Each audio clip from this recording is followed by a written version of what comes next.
Hello. Hi, everybody. Sorry for the internet troubles. Um, we've had issues. It's true. I'm not the only one though. I guess that makes me feel a little bit better. Lots of people around me have been having internet problems lately. It is raining today here, so that is clearly the excuse for why the internet is bad. Sure. Why not? All right, so we got some more TORG pickups to go through. As a reminder, last weekend was the TORG Expo in Columbus, and I bought way too much stuff. So now I have to clean off that stuff so that I can test it out and then put it in on my shelves and add it to my collection. So I suppose we'll just get right into it.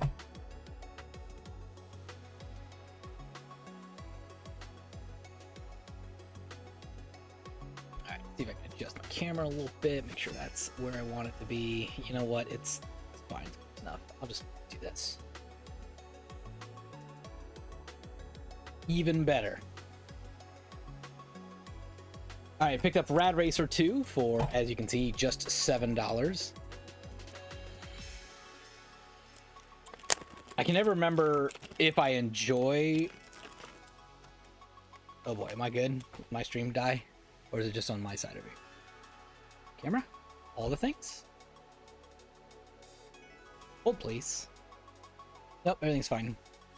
Just my playback was busted. Okay. I can never remember between like Rad Racer and RC Pro-Am. I kind of never remember which one is which is the one that I enjoy and which one is the one that's just okay. But for $7, in fact, I think it was $6. Yeah, I actually got it for like $6. Everything is fine. Yeah. Hello, Potomax. Welcome on in. Hope things are going well where you are.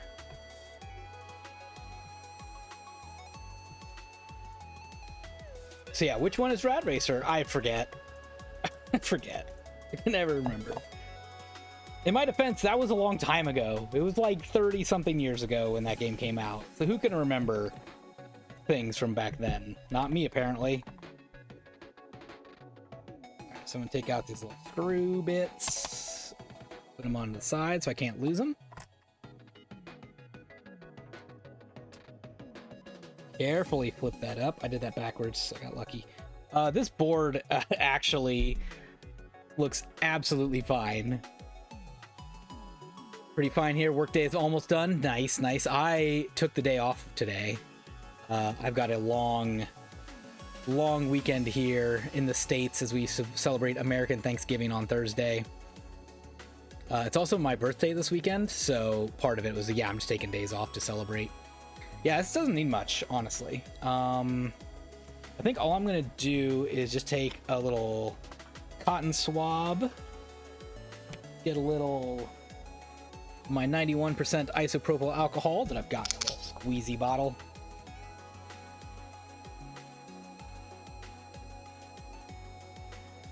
Birthday buddies, happy birthday to you as well.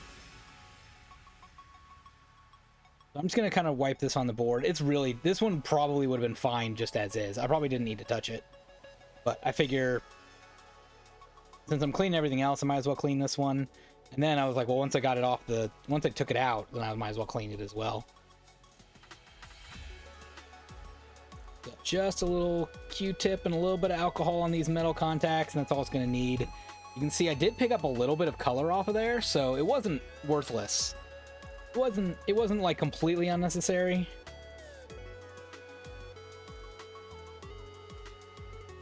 Let's see. Yep, still getting a tiny bit of color off of here.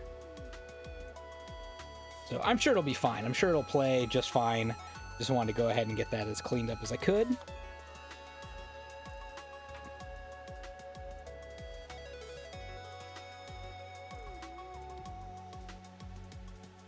The ultimate challenge. Can I plug this back in the first try? Nope, backwards. Nailed it.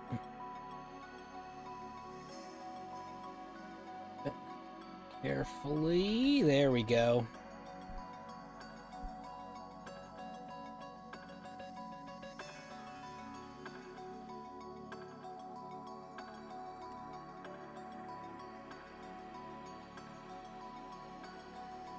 Go ahead and put those screws back in there and tighten it on down. This game really didn't need much. This one should be totally fine. Did not expect any issues or problems here.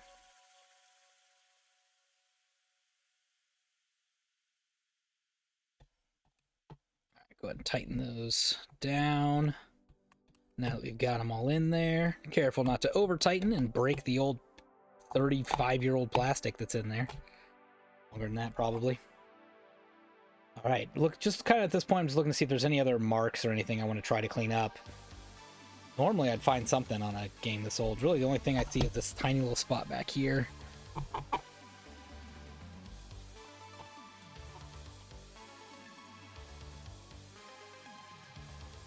Right. And normally I would just use a cleaner and not isopropyl alcohol on that, but it was just a tiny little spot and I already had it out, so went for it. There's Rad Racer 2. Happy birthday to y'all. Hello, Scotch and Hobbies. Welcome on in.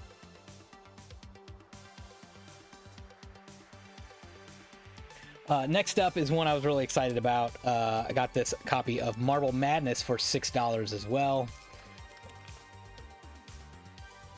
I remember playing this as a kid. I would have rented it from the library, I believe. And I don't think I had nearly enough patience as a kid to play Marble Madness. But this one's also looking really good. I might skip opening this up. Let me see. Let's take a peek, see if we can see what's inside there at all. Nah, I see a little bit of those parallel lines. Let's go ahead and open it up. Yeah. This one, now I'm seeing a little bit of crud in there. Right there, you can see some of those parallel lines going back and forth. So let's go and open this up. Let's go and clean it out.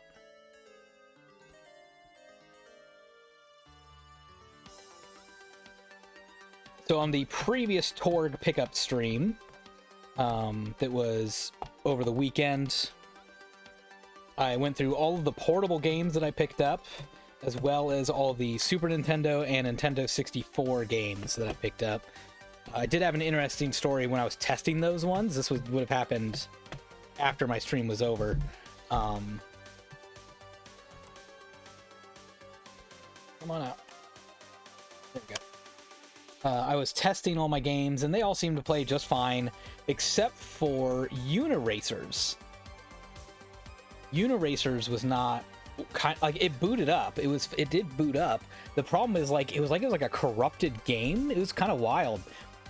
Where like if you went to try to edit the driver names or driver information, it would crash and not play anymore. And another thing it was doing is, oh, by the way, I'm just gonna take a little pink rubber eraser and just rub on these contacts to get these bits off of here.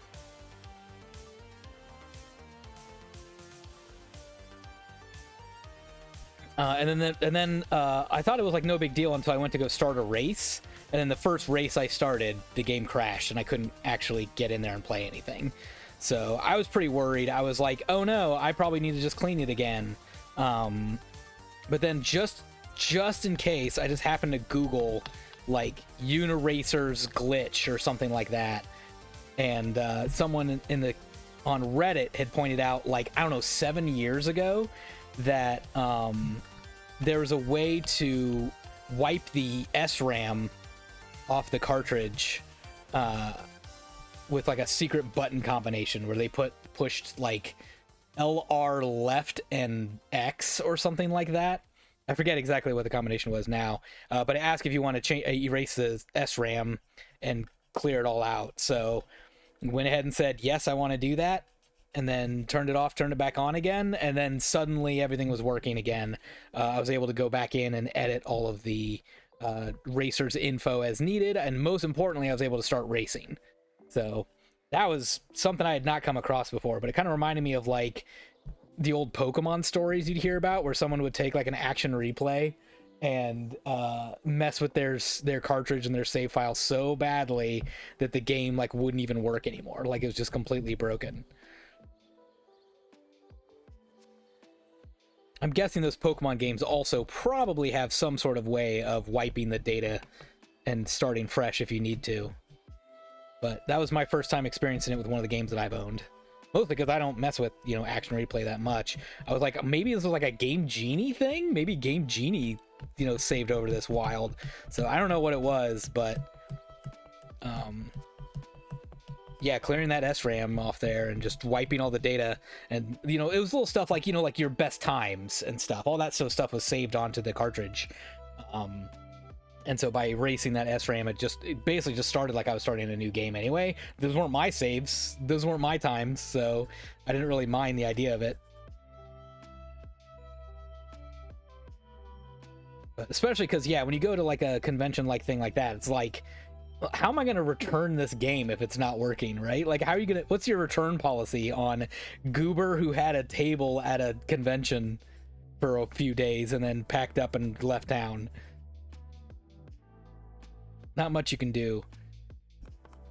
So I was glad I was able to get that working again. I did only pay like $10 for Uniracers, so it's not like it would have been a huge loss if I couldn't get it working again.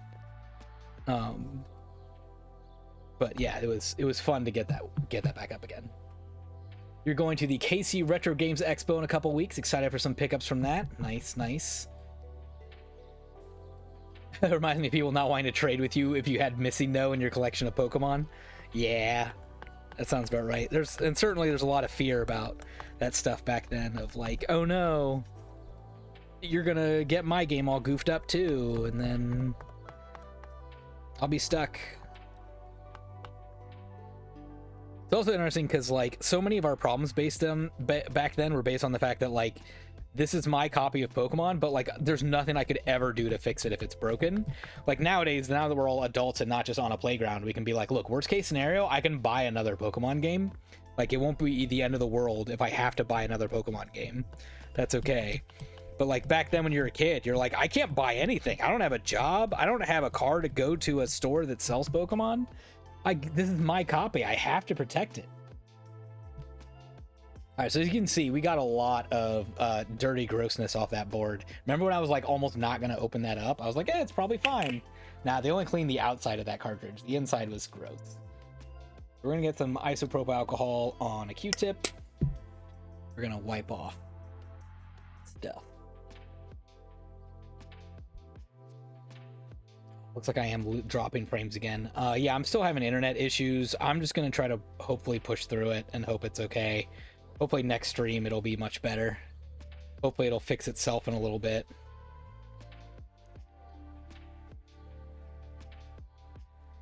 It might not. We'll see. I'm sorry about that, everybody. It's not my fault. It's my ISP. They're being jerks.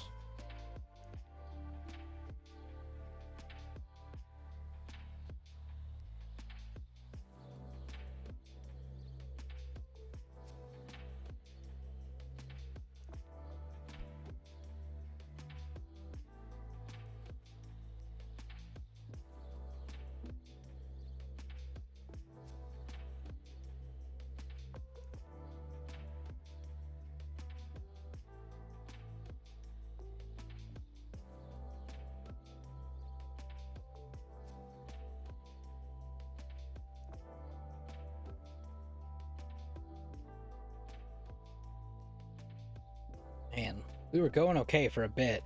Now it's fighting me. All right, so let's take a look at these contacts later. So there's certainly still a little bit of junk on there, but they're way better than they were. Much better.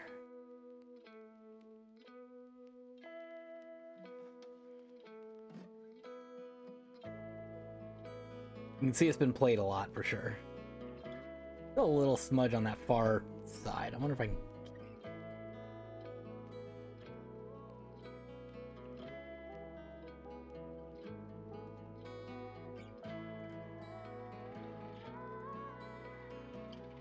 Not too much. Looks about the same.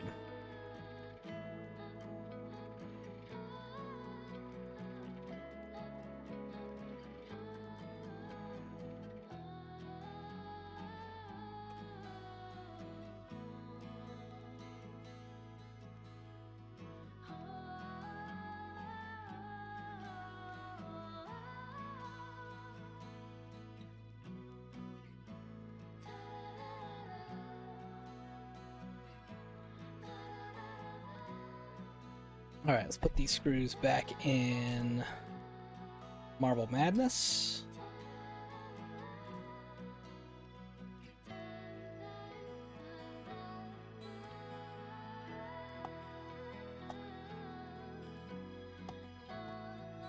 There we go.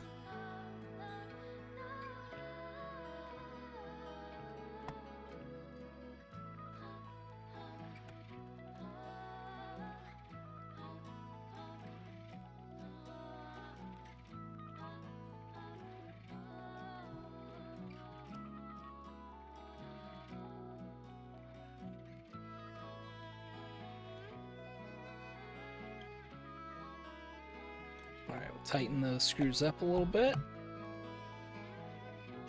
Good.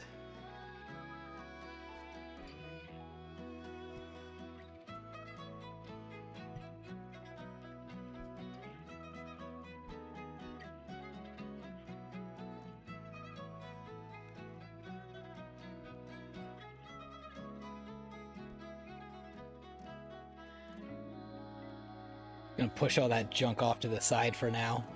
Perfect. Alright, so there's Marble Madness.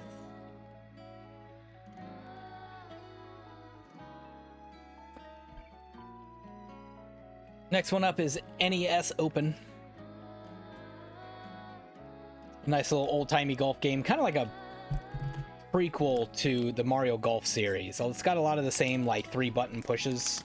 It's got a lot of the same green looking like putting lines and stuff that Mario Golf had. Paid $8 for this copy.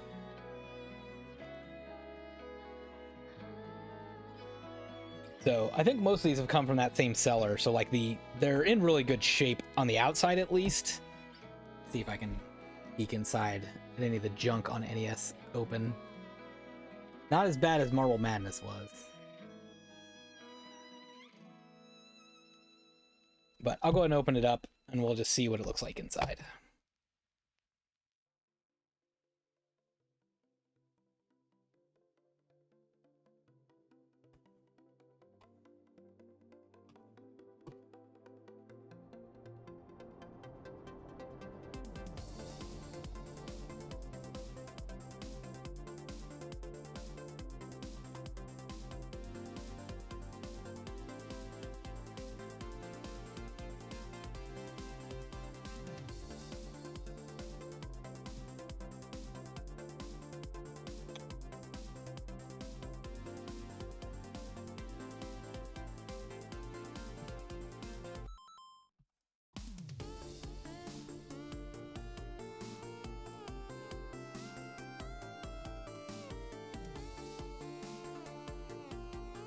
Go.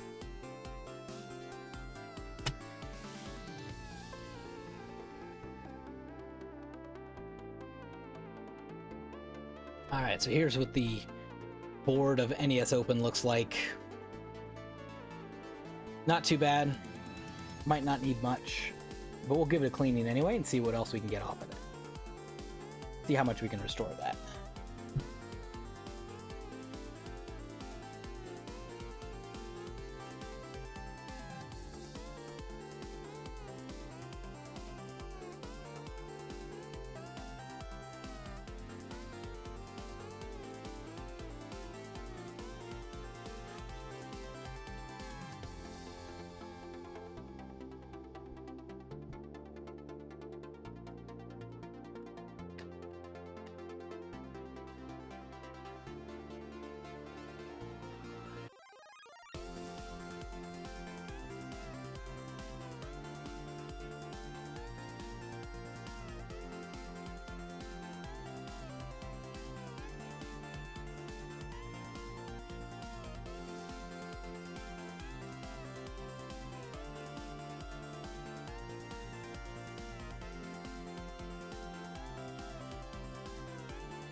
It's looking pretty good. It's coming off pretty well there.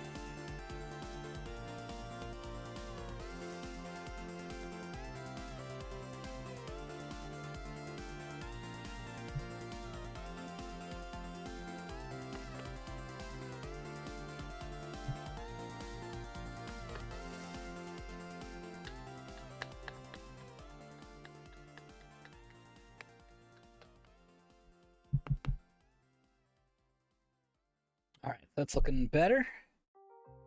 I do still have a little pile of debris that came off, but it's not as bad as Marble Madness was. We'll just push that over to the side to add it with the rest of the debris pile.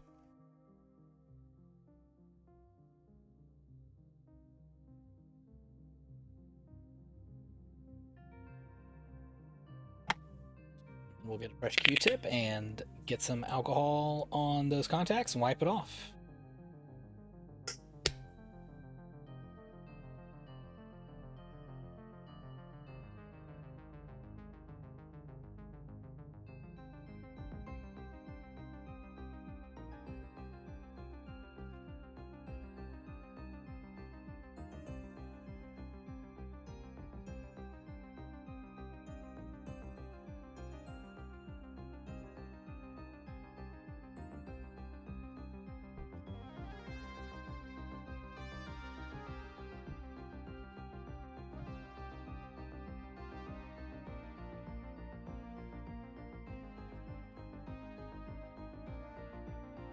Interesting, on this board, it looks like the back was a lot dirtier than the front was. Normally it's the other way around, at least in my experience. But yeah, I'm getting a lot of color off this one.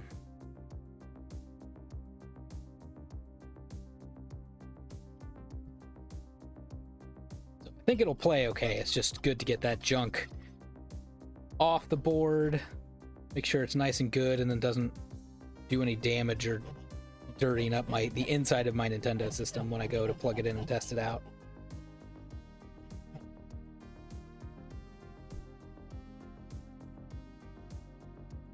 NES Open is a game that I want to be good at this game. Nope, backwards again. You'd think I'd figure that out by now.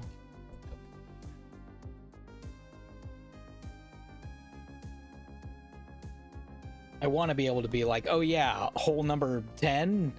I know the solution to doing great on hole number 10. Use this club and you hit it about this hard at this point in the map. I want to have that like I do for Mario Golf games and stuff.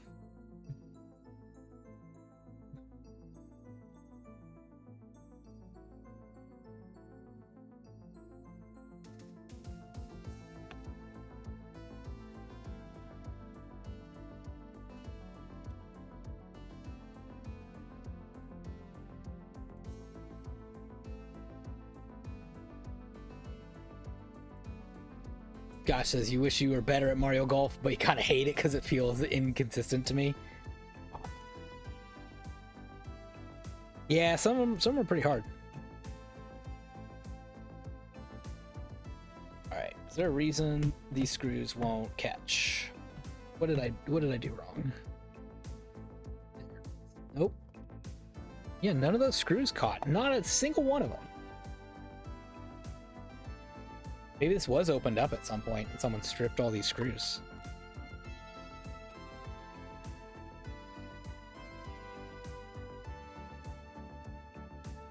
Yeah, they're just spinning.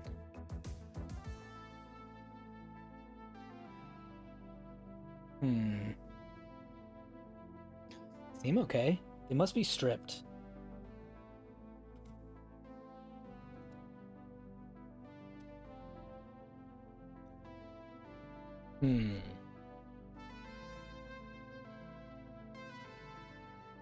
Oh, there it goes. There it goes. Maybe I just had to reseat it. Maybe I was off a little bit.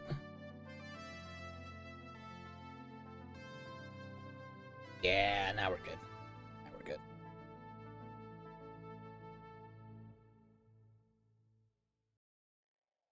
Well, yep. There it is.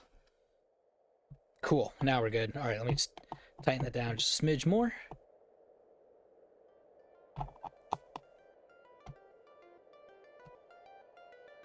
Hopefully the battery's okay in there, because I don't want to have to open that one back up.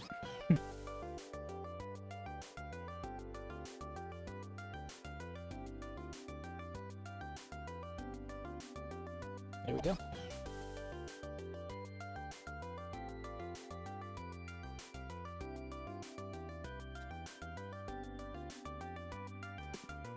But yeah, I really enjoy the Mario Golf series. It's one where I think the game of golf is better in a video game than it is in real life, which is my extremely hot take. I think getting rid of all of the walking around and chasing after your balls and relying on weather that real life has, not worth it. Video game version, I don't have to worry about all that.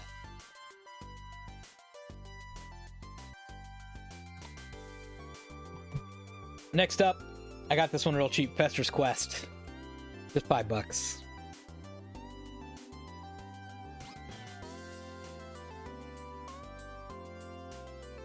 Alright, so that sticker comes right off.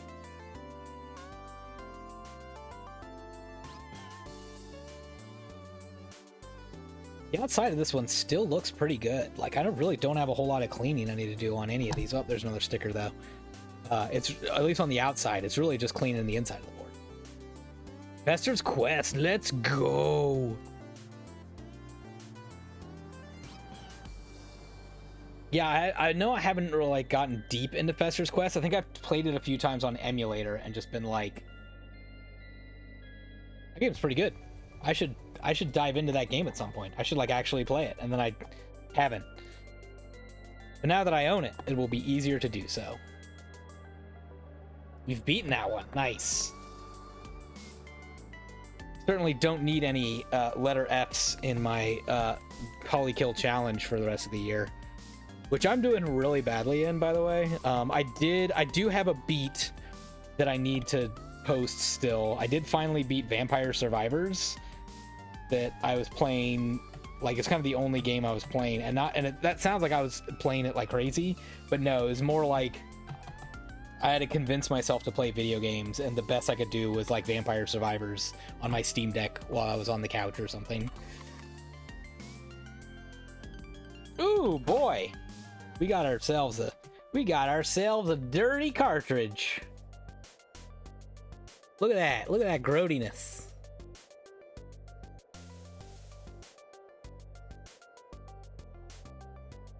That's a filthy cartridge.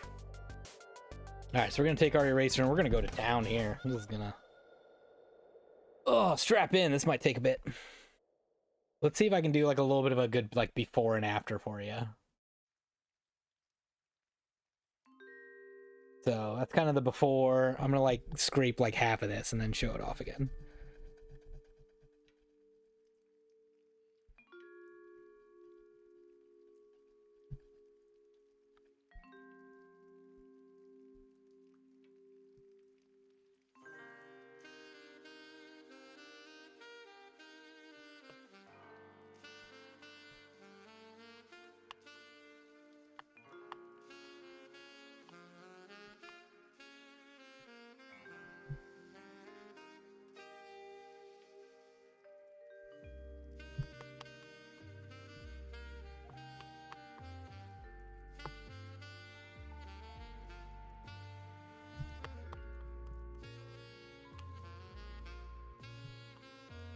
Pretty good. Let me keep going a little bit more, and then I'll show off our progress on just half of this board. Really a quarter of this board, because I haven't gotten the backside yet.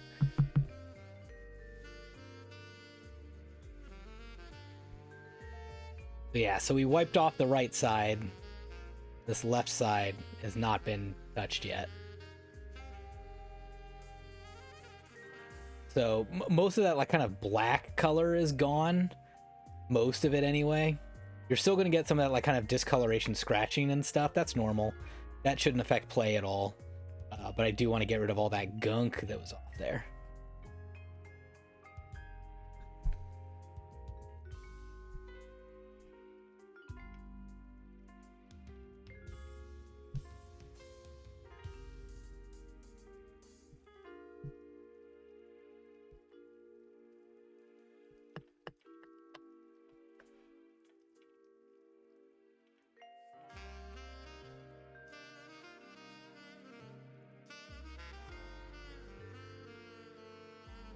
Also, nobody say anything, but our internet has been good for about 2 minutes now.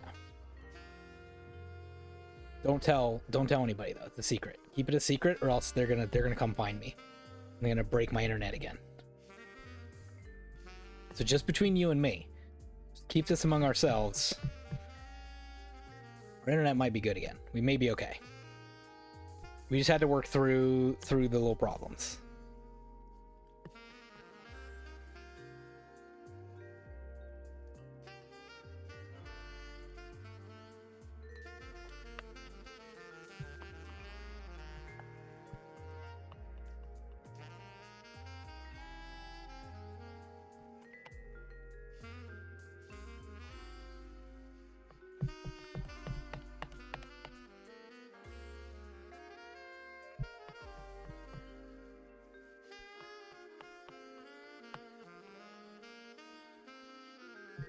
All right, you can see quite a pile of debris there. Show off the board at this point. Got a little eraser goo on there still. Okay, well, there we go. So certainly much better. It's not perfect. You know, there's definitely some still, especially on this bottom side. Still some grossness there. We'll hit it with our isopropyl alcohol next and hit it with a Q-tip and hope that clears off a little bit more of that too. And yeah, this side, oh boy, that's also going to need some good scrubbing. So let's get to it.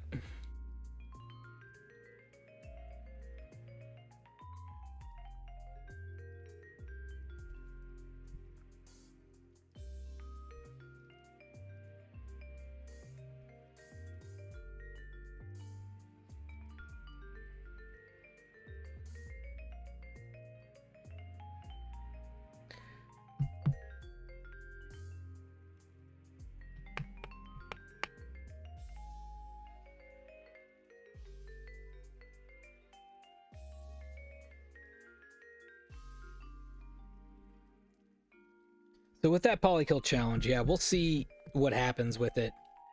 But I think what I'm going to have to do for myself is just give myself an extension. I'm not going to like give up on the whole thing. I think I just need more time. I think I've just hit too many points in my life where like video games aren't a part of it, if that makes sense. Too many times where it's like, look, I need to focus on other parts of my life right now. Whether it's work or it's family. Maybe it's something like, you know, something as simple as like, oh, we're currently wanting to watch a show and we're trying to binge through a whole season of something. And it's like, that's where my time is going. And if we weren't binging that show, then I'd be playing video games.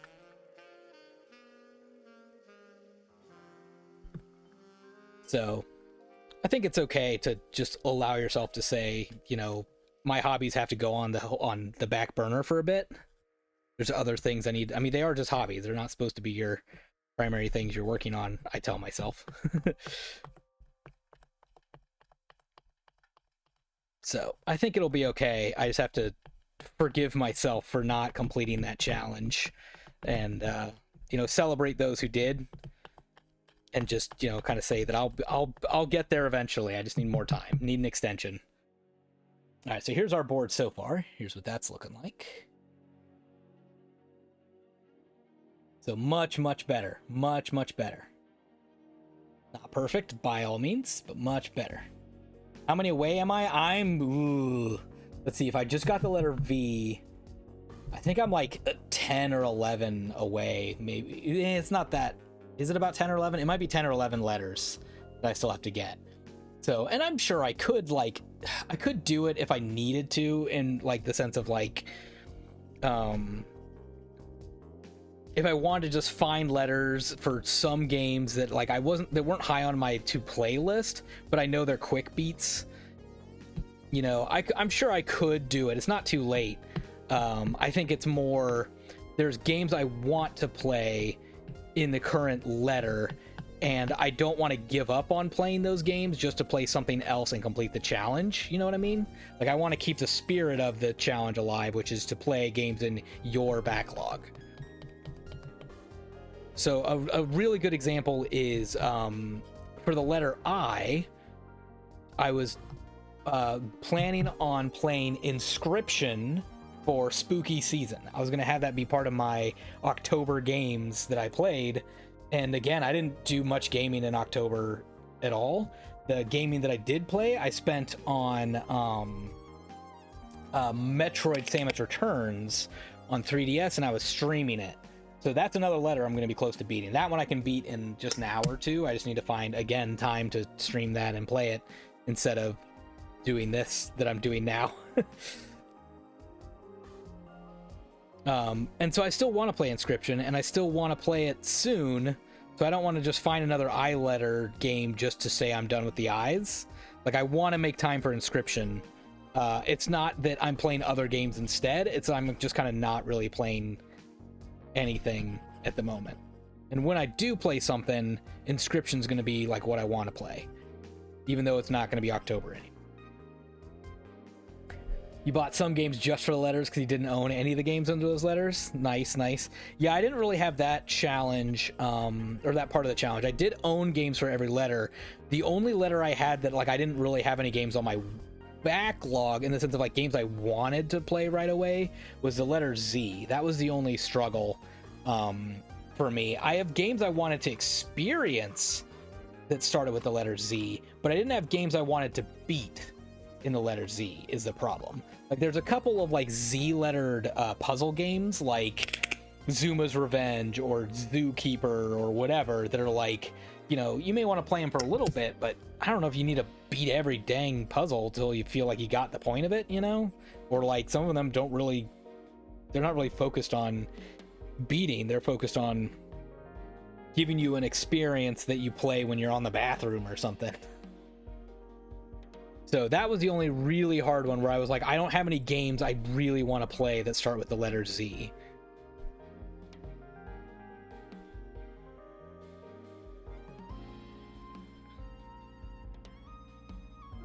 And as Blinkum pointed out in one of his podcasts, the problem I run into with my own challenge and myself is all the games I did want to play this year were very long games.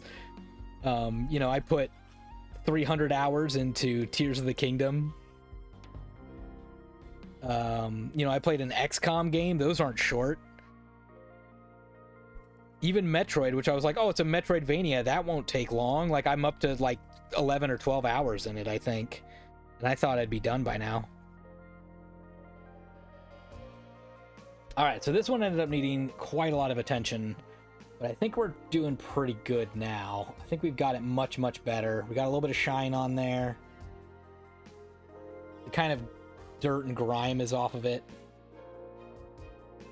So that should be good enough, I'd say.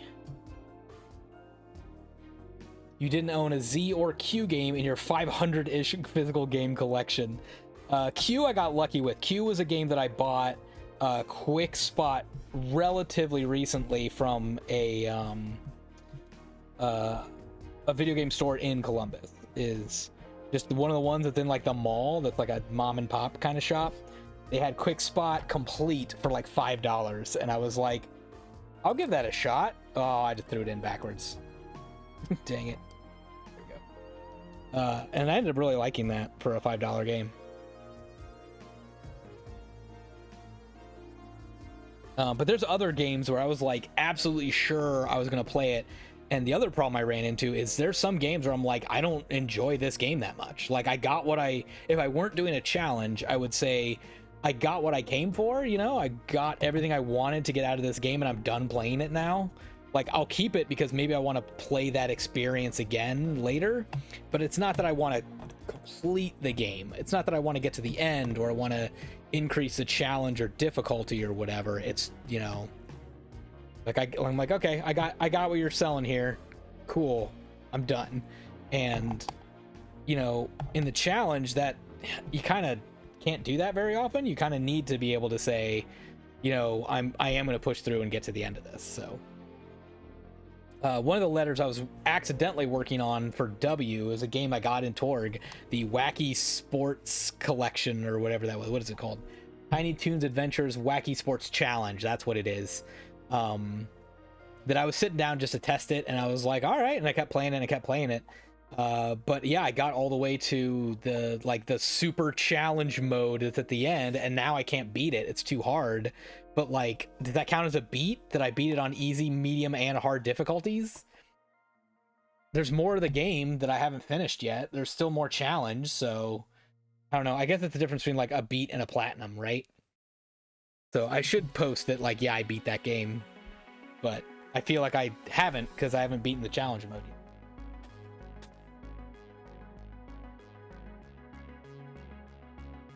Oh, here's a pretty big one. Chippendale's Rescue Rangers with a mysterious music sticker on it? I don't know what that's about. I don't know what that is. It's upside down, too? Be like that? Scotch says it's the beat. It's the beat. Alright, maybe I'll post that. Because again, I need a W and I need a V, and I just beat a V and a W, and I just haven't posted it yet. So, alright, let's see if this... Oh, this music sticker comes right off. No problem. Boom. Phew. Stickers on NES games are generally pretty easy to remove because of the textured surface. Usually not hard. Chippendale's Rescue Rangers is a game I've liked since I was a child, and I always either like couldn't find it when I had money and was looking for stuff, or once I found it I was like, it wasn't that good. I don't want to spend that much money on it. But I did get a pretty good deal on this one. I want to say I got it for... Dude, I wrote it down. I want to say $15 maybe for Chippendale's Rescue Rangers. A pretty decent little co-op game on NES. There's not a lot of co-op games on NES. There's some two-player games, but not co-op, so... It's true. Some of your beats came from arcade games and you use unlimited credits just to power through. Yeah, that's true.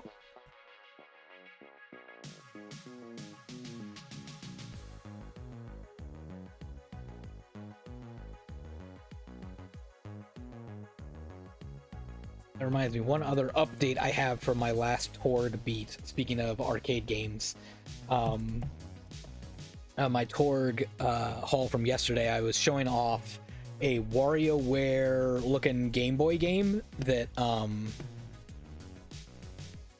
looked like it was, or it supposedly, according to the things I was looking up on it, was like some sort of like video or compilation of something. But I started playing it and I was like, no, that's WarioWare micro games. That's the game.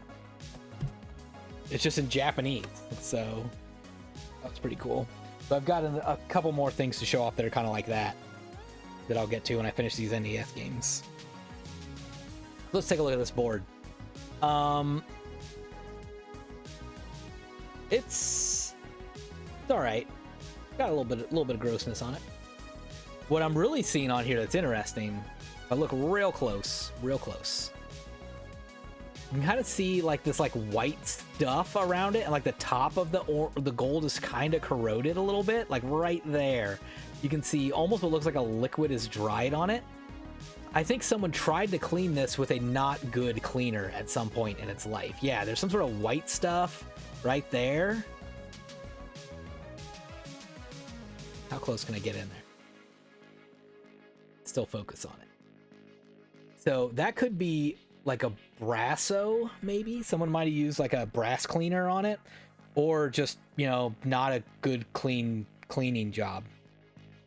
So instead of going to the eraser, I'm going to actually go this one a little bit backwards. I'm going to start with an alcohol, then go back to eraser, and then finish with alcohol again. The reason for that is I want to get off any of the other like chemicals and junk that's on here before I like rub it into the board. So I'm just going to kind of give that like just a wipe down. And yeah, we're certainly picking up some color already off of here. So I just want to make sure I'm kind of... I don't want to grind that into the board with my eraser. So we're just going to kind of take that first layer of whatever chemical that is off of here with the isopropyl alcohol.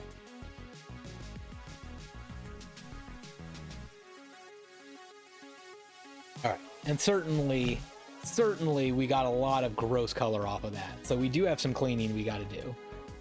That Q-tip is expired.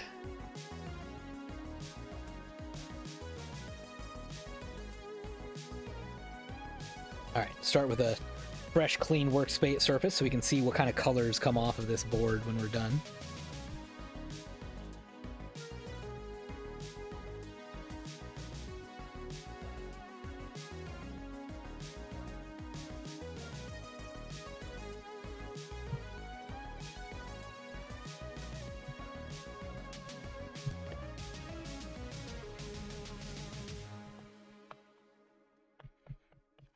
That leaves a little more elbow grease in the corners.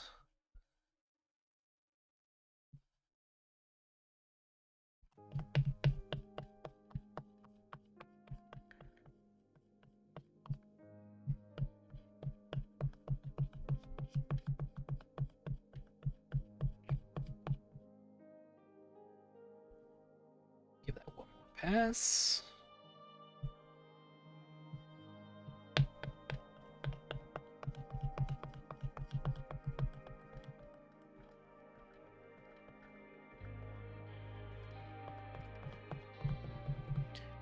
Alright, let's go and give a status report for you. Definitely looking a lot better now. A little bit of crud on the corner bits. See if I can focus on that with the corner of my eraser and get some of that more off. Sure, if that did much. Flip it over and get to this side. Alright, Potomax, thanks so much for coming in. It was great to see you here. Hope you have a great rest of your day, and hope you have a happy birthday coming up. Celebrate for me. I'll be celebrating with you, just, you know, where I am instead of where you.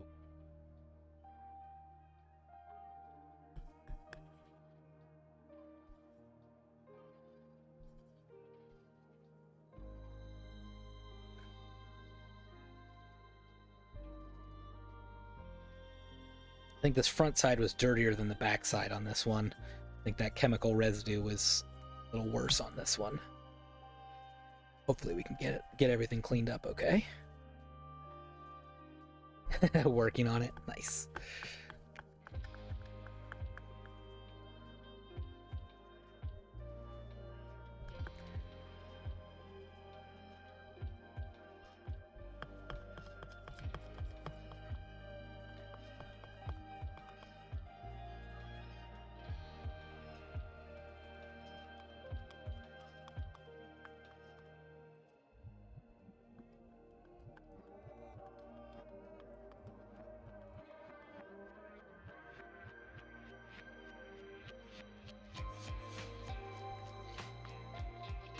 Alright, it's definitely looking a lot better. Give it just a little more, one more pass on here. Overall, try to get another pass of grease off here. So there we go.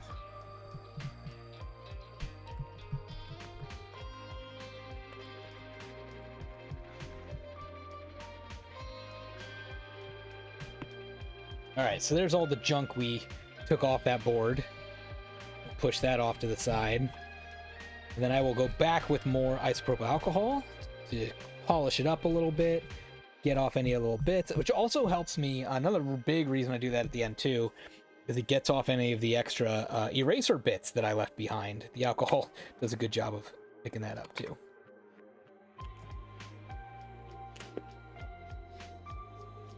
We get this one nice and wet. Wetter than I usually do because I have a lot of, again, I want to make sure I'm kind of soaking out any of those chemicals that were in there. Good, good, good. Not much color coming off of here. Probably can't see it. That's because there's not much to look at. It's clean.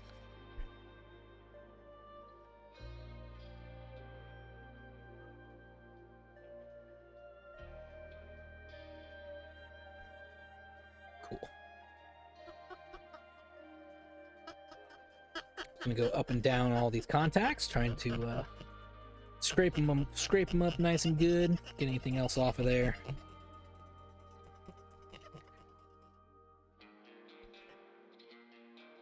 Cool. Fumble. Careful. Easy.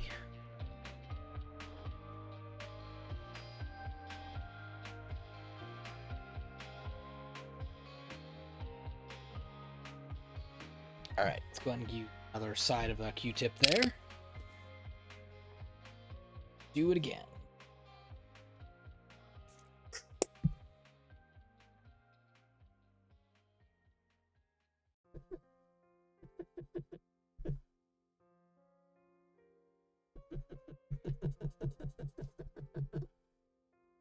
Good, good. Not much color. That's good news. So we should be done after this last pass. Then we'll be able to put it back together. And then I'll test it out later and make sure it's working. Quick little pass carefully up here in the green. I don't normally like to touch this green part. But just, again, want to make sure all that chemicals, anything that seeped upward is now gone. There, we're good. Okay, put it back together. Yep.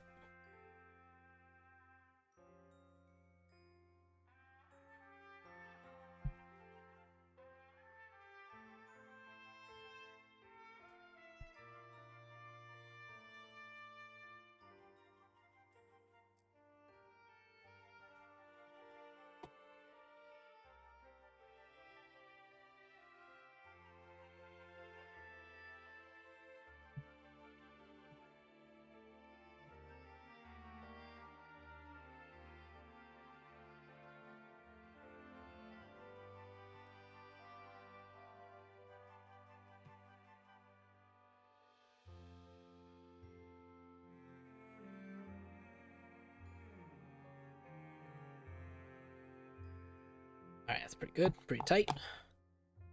Good, pretty tight. Pretty good. Alright, there is Chip and Dale Rescue Rangers. Another Capcom action platformer. Good.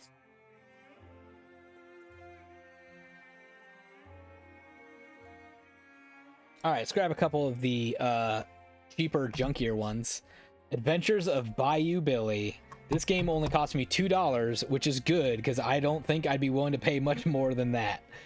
We're going to start with a plastic scraping tool to get this sticker off of here. This was the sticker that intended to imply that this only cost $2. I would have rented this game from my library as well as a kid, just like Marble Madness.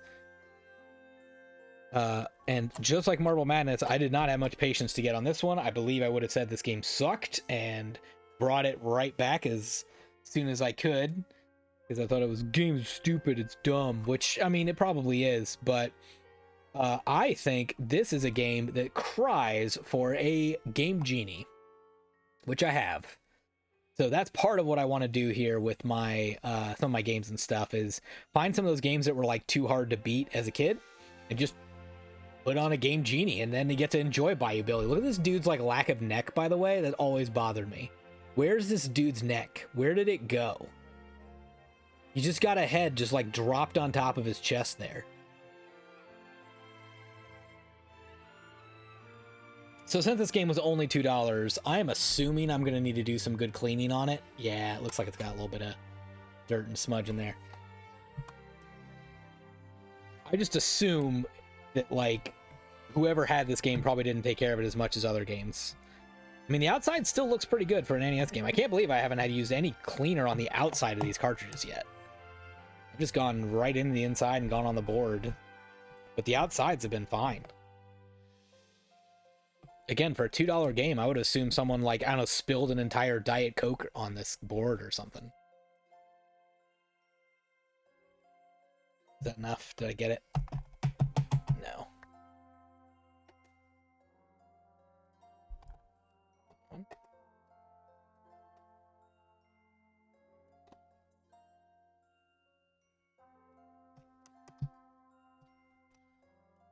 We'll put those two to the side.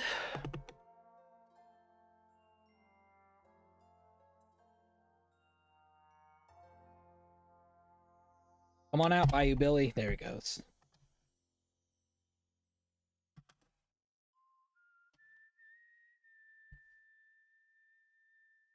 Alright, what's our damage looking like on this guy? Pretty normal, really. Kind of looks like a normal NES game. Nothing too hideous or gross on there. Just, you know, the normal stuff. Kind of looks like it just needs to be wiped off with an eraser. which I'm gonna do.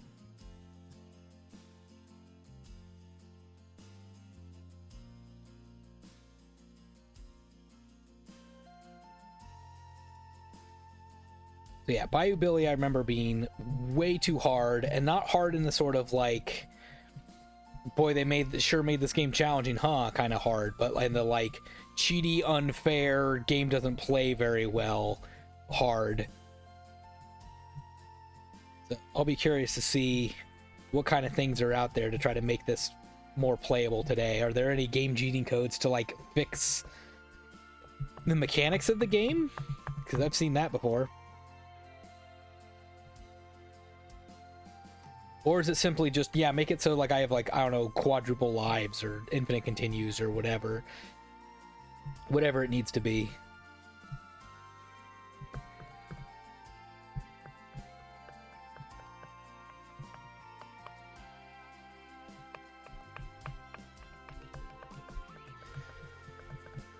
Alright, we're looking pretty good there. There's one or two bad spots.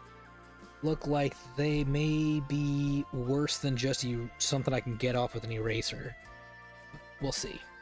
I guess that is true. It's possible the reason this was $2 is someone couldn't get it to work anymore. And they were like, well, I'm just going to give it away as is at a convention where they can't return it to me the next day.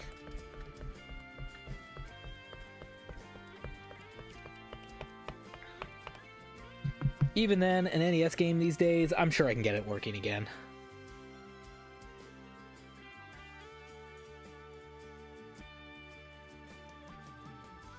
These guys are very sturdy, actually.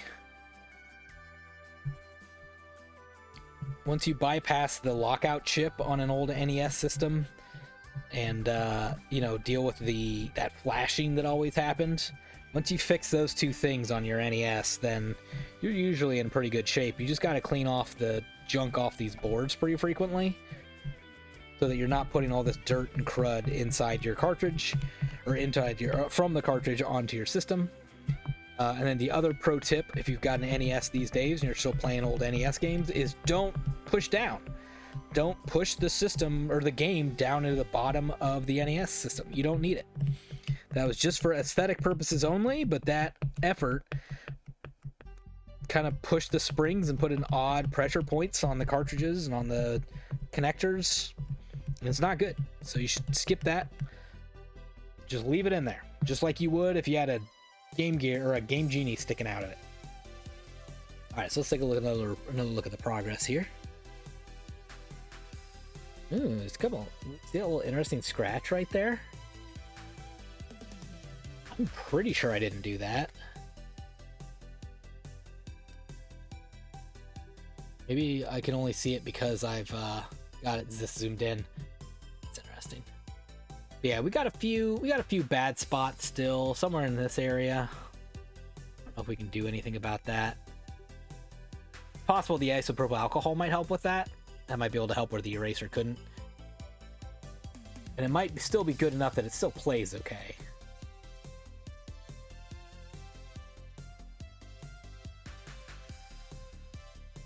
A little bit of junk right about there. All right, I'm gonna push all my dirty crud to the side again. Whoops, twice. There we go. We'll just clean all that up later.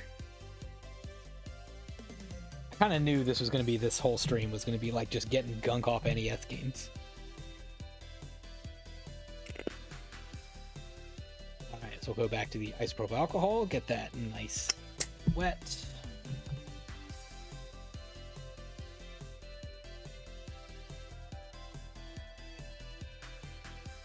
Give that a quick pass. I'll go ahead and flip over and focus on the back side, and we'll come back for the front this time.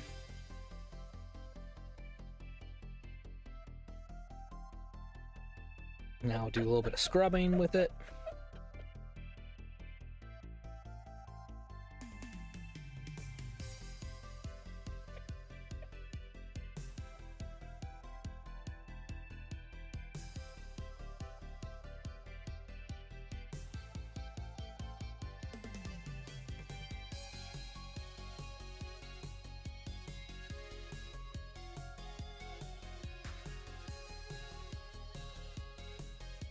All right, so now you can see it's pretty shiny at this point. Got a nice shine on those contacts, thanks to that isopropyl alcohol getting off there. Yeah, I need to start a new one. New Q-tip.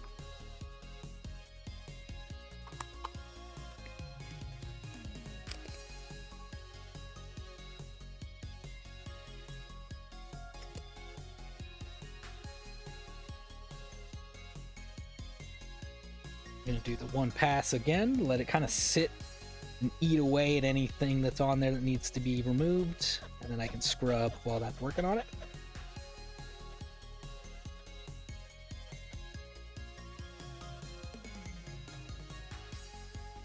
Great sound I'm hearing on my end. I don't know if it's coming through or not. I don't think so. I think it's getting blocked out. Kind of sounds like a Punch-Out character getting punched. Or ducking, maybe. Alright, good. Looks good.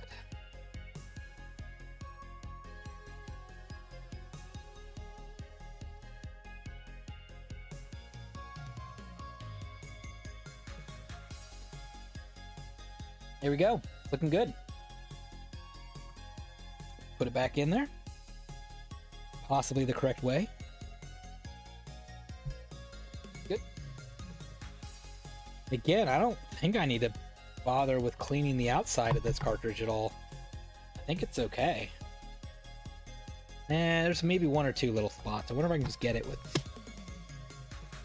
the little bits I have.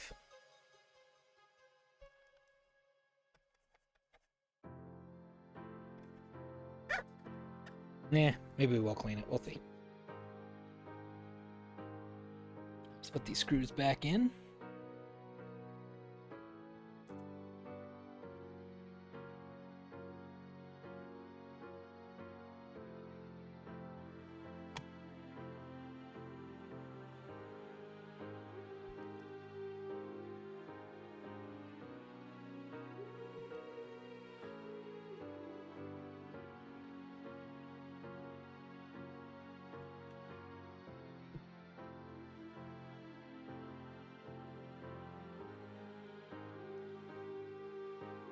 Down.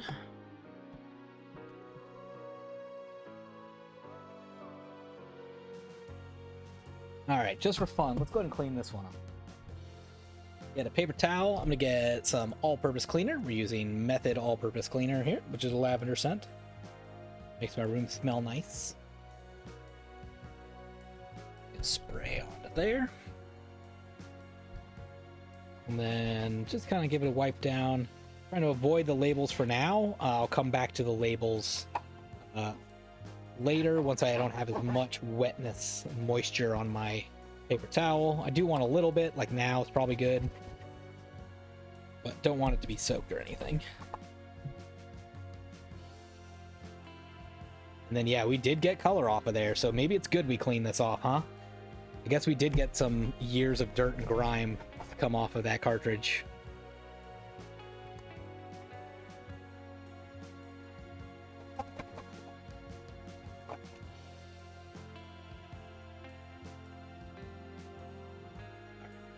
That is a much better, much cleaner Bayou Billy. I mean, it's still Bayou Billy, so like it's still just okay, but there you go.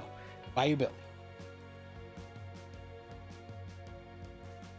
Alright, speaking of cheap games, for $5 I got a new copy of the Super Mario Brothers / Duck Hunt / World Class Track Meet, so I didn't have a copy of World Class Track Meet at all, so I guess now I do. I don't know how fun that is without a mat. Probably not much playable. But my copy of Super Mario Brothers and Duck Hunt was always the copy I used for testing out like things when I was a kid. I always did it to my copy of Super Mario Brothers / Duck Hunt because it was easy to find and easy to replace at the time. It was one of the cheapest cartridges. Now it's probably like a NBA pickup live whatever one of those basketball games. NBA hoop call it's probably just basketball hoops. They probably didn't even get a license for it. That's probably now the cheapest, easiest cartridge to find. But at the time, it was Mario Brothers, and I used it for a lot of, you know, childlike experimentation. So it's not in great shape anymore.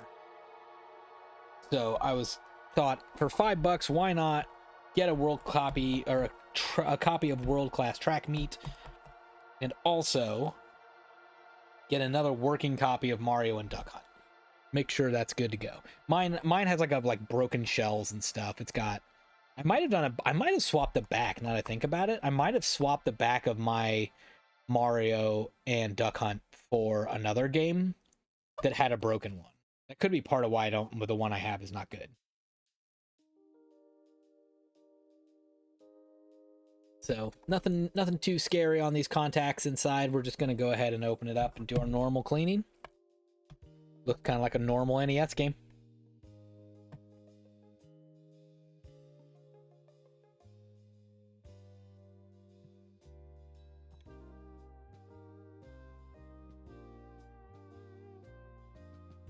Getting some fresh Super Mario RPG music in here.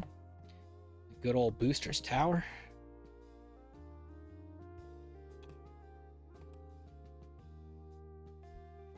It's true, that's another example of why I'm struggling with my Polykill challenge too, is at this point in the year, there's too many games I want to play that are not part of my challenge.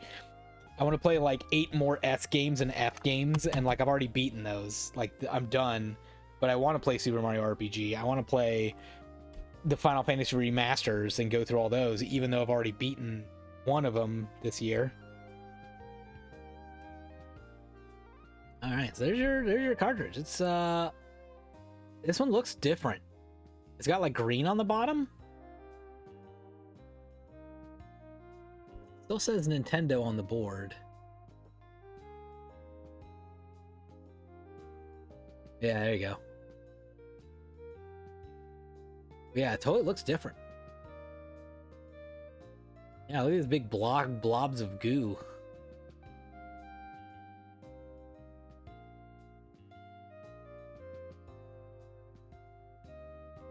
Huh. I'm guessing this was like a cheaper way of manufacturing these boards, and this was like a late in life version of this game. But yeah, pretty weird to not have any, to just lay so flat like this.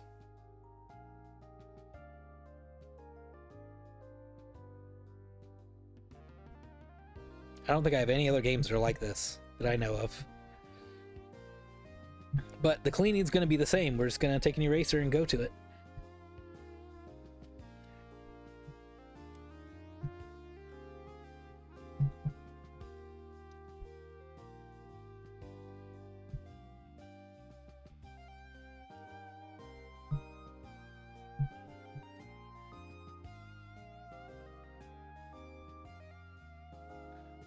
Boy, definitely some crud coming off of there, though.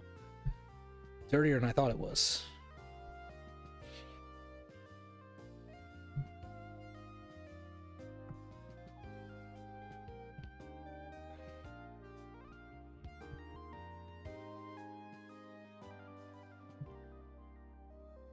Yeah, doesn't that look weird?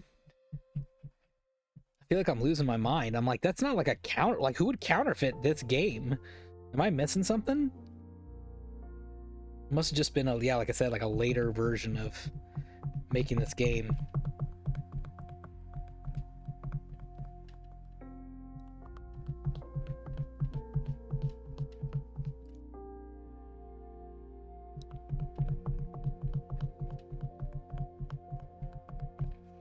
If I weren't the one actually streaming right now, I'd be tempted to try to like look into that, like look online and see why this board looks so funky. Oh wow, that's doing a lot. Look, see if you can see the before and after on this up here in the middle where I've gotten it already compared to the ends. This is taking a lot of that gunk off.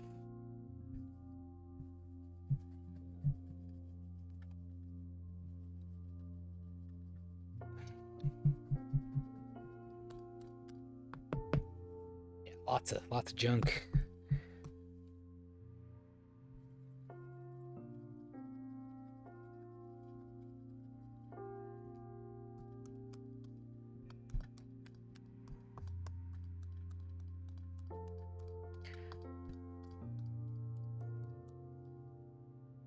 Phew. Roadie. Didn't seem so bad when I first looked at it.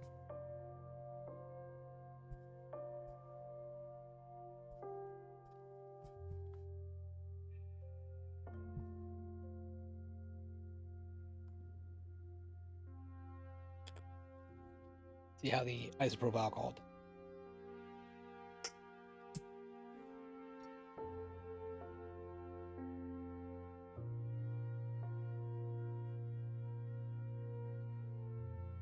Oof. Yep, still getting a lot of color off of there. Gross. This is another one that'll probably be a 2 Q-tip maneuver. Oof, yeah. Alright, let's see if I can get anything else on the back side, if I remember which side that is. And then we'll just start a new one. I'm shocked that this one was so dirty. I didn't think it was when I started it.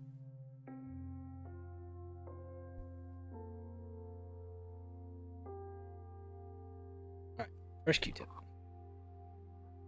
Fresh alcohol.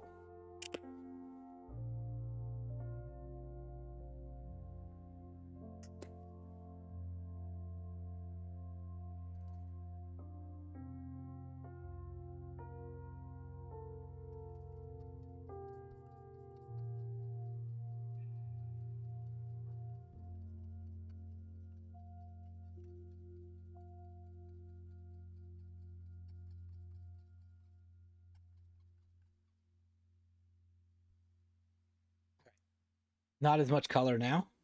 Doing better. Get the back side.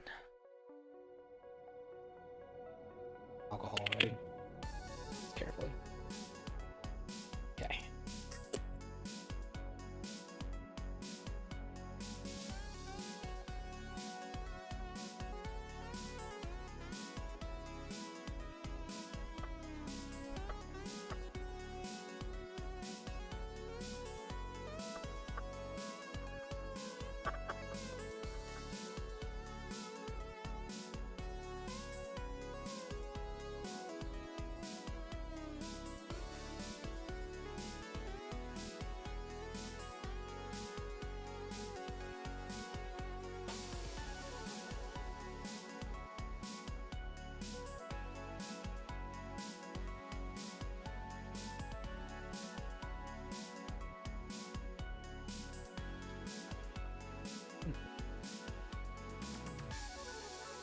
Right off. Okay. We're good. Still though, part of why I do like to look at this real close up before I lock it back in place. Every once in a while there's just some sort of little film or crudly or whatever that, again, I don't want to shove that in my Nintendo system. It'll be hard to remove later.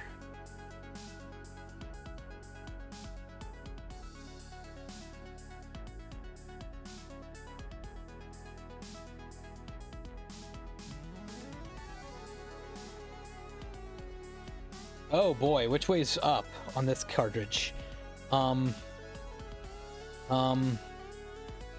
This way? No. Is that it? Okay, that's it. Yeah, it has totally different grooves on it and stuff too. Man, that's weird.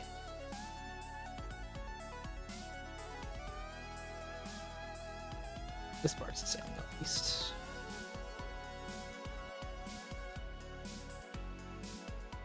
Yeah, everything else looks the same.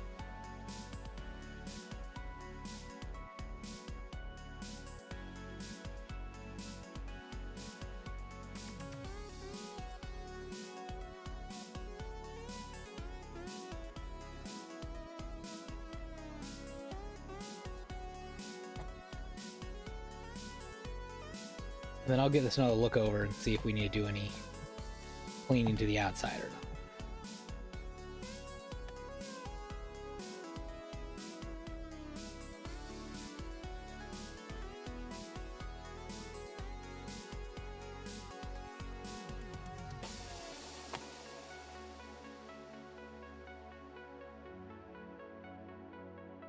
There we go.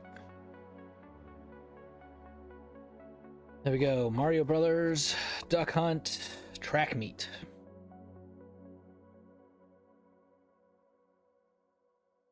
Yeah, I think we're doing okay here. I think we're all right. There's that one. All right, next up is one people were real excited about when I showed off this one. Life Force.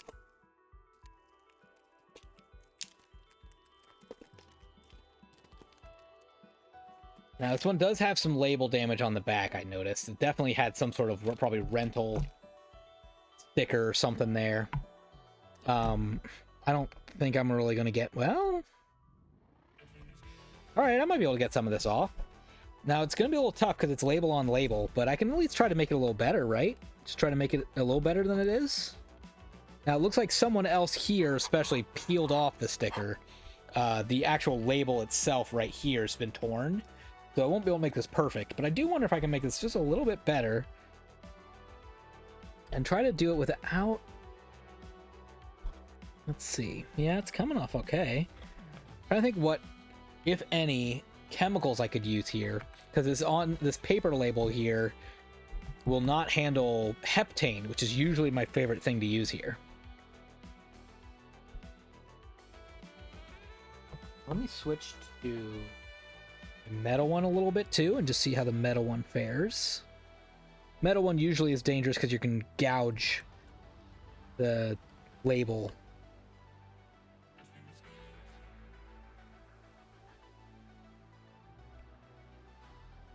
Oh yeah, so it's cut down here. Let me see if I can show you a better closer up look of what's going on here.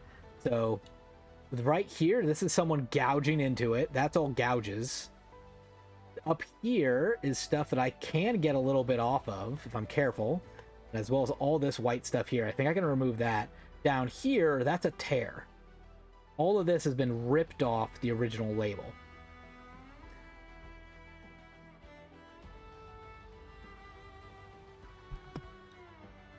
So the metal tool here is the strongest one, but it's also likely to cause permanent damage if I miss. So it's a little risky. A little risky. I might put it back for a sec. Where my plastic scraper, less likely to gouge, but it may take more elbow grease and effort to get this off. I don't think I'm going to be able to just peel it off, especially evidenced by the fact that the original label tore back there. And there's a little gouge right there. Can't tell if that was me or not. I think I'm just going to have to work on this for a little bit. We'll see how much more of this original label we can unearth.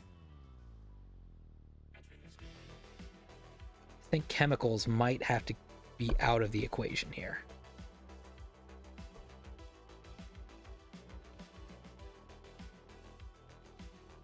It looks like it is coming up. It's just gonna take some patience.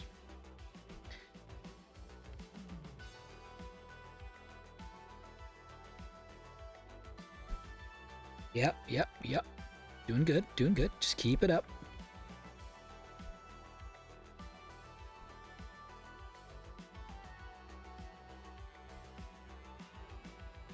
What do I do with that spot?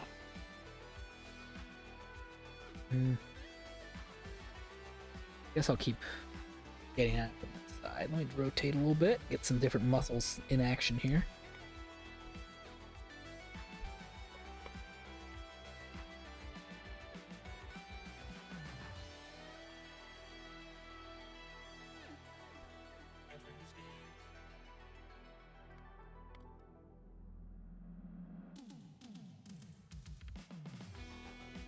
I didn't realize this label was on here before just now either. Let's see if I can start going around the outside a little bit.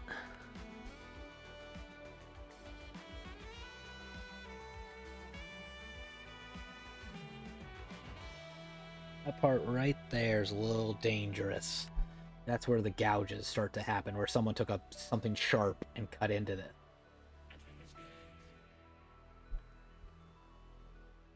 So I might bail on that part, come back later.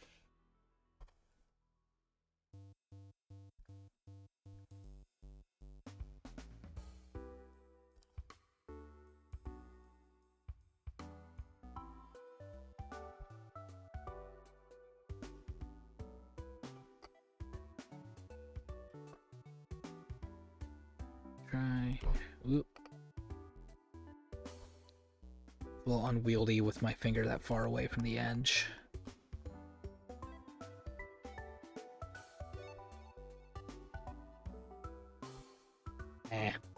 Going back to my normal holding style.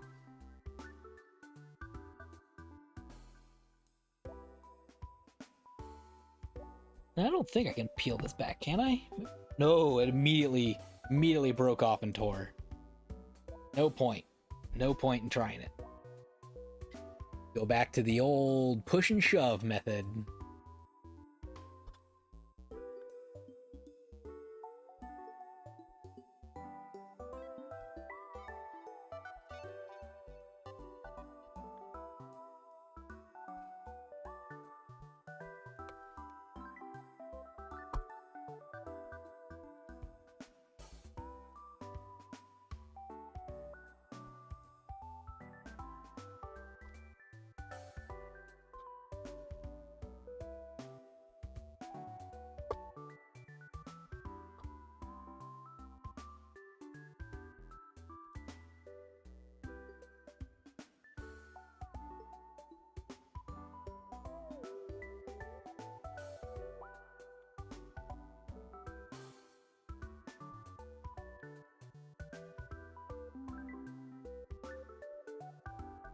I will say I'm kind of impressed by how much better this is looking. Like, this just needed elbow grease and some effort.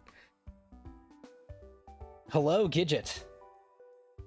Thanks for the chill stream while I rush to the holiday. You're very welcome. Always try to provide a chill stream here. Welcome on in, Gidget. Good to see you.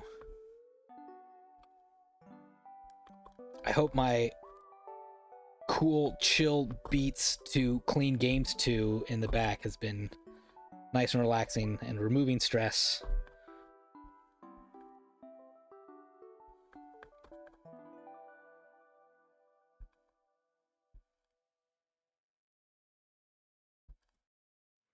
Oh yeah, that's where the little hole is right there. That's like the little indentation where the... That's why I'm having trouble getting that part.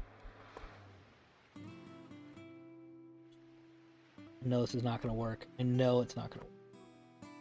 No, I just almost have to peel this off on purpose just to give myself something to work with. Like, it's kind of getting in my way. Especially when I finish grading.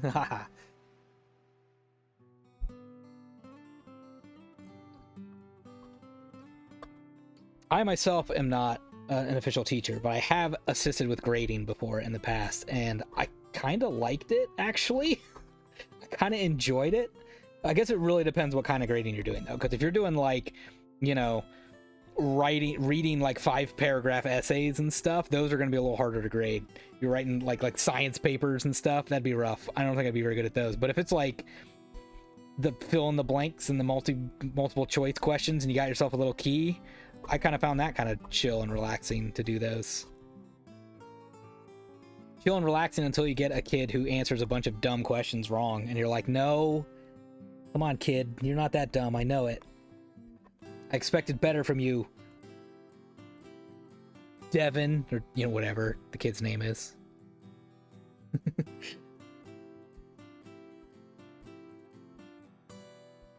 on, Devin, you were there the day we went over that topic. How could you possibly get that confused?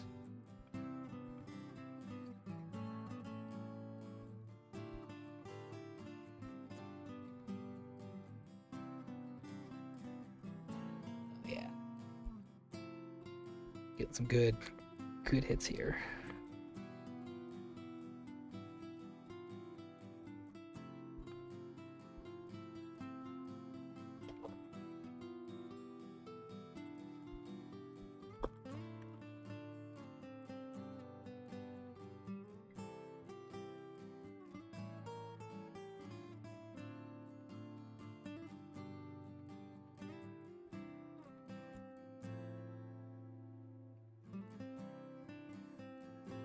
All right, that was pretty good. Peeled a little bit back, which is good because I was worried about, this is the part where that gouge is, and I kind of needed to like feel it, if that makes sense. I need to feel where that gouge was, where the cuts were.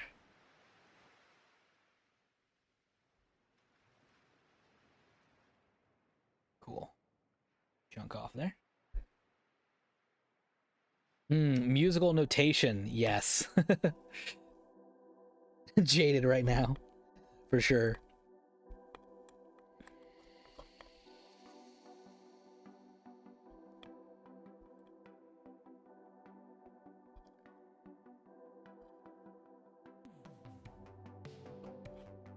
switch over to this little bit right here for a minute. See what we can scrape off of this.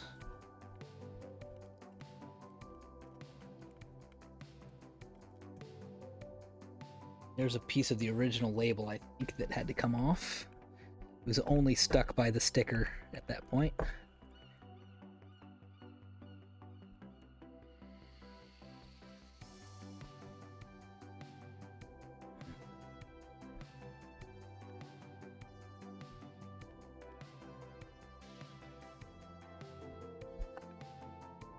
I got a gouge right there. Okay, we'll have to be careful. I'll probably have to peel it back.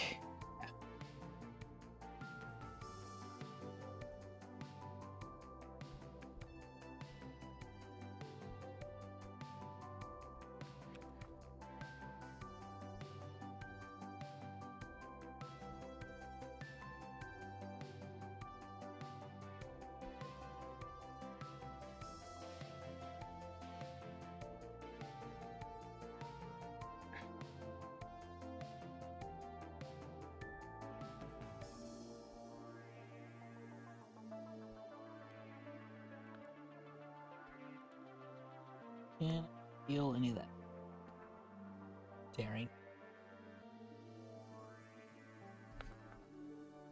But I can see a little better. I'm not blocked as much in my vision.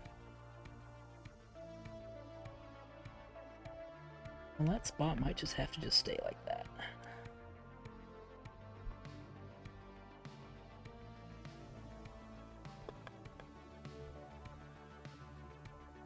Let's work around that spot. We'll come back to it if we have to.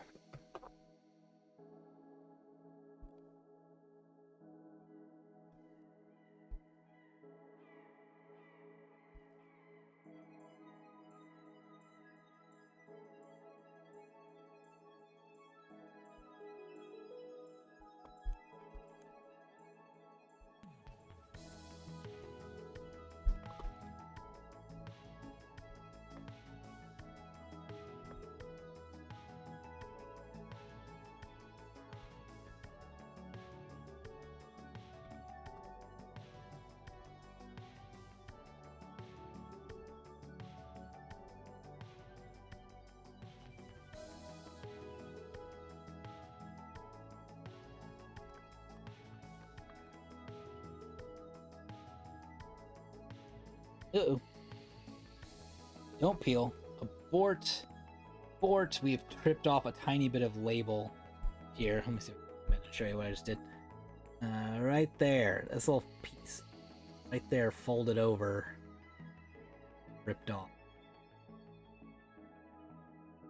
I pulled too hard trying to peel stuff, take a shortcut, so go back and see what I can scrape off here, but yeah, we may be close to the end of what we can actually save.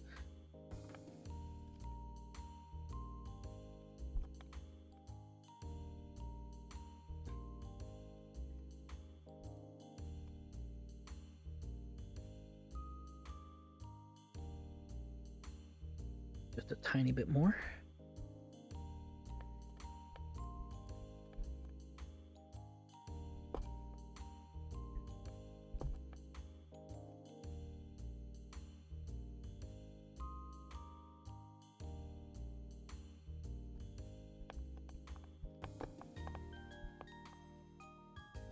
Yep, that's going to be about the end, right there.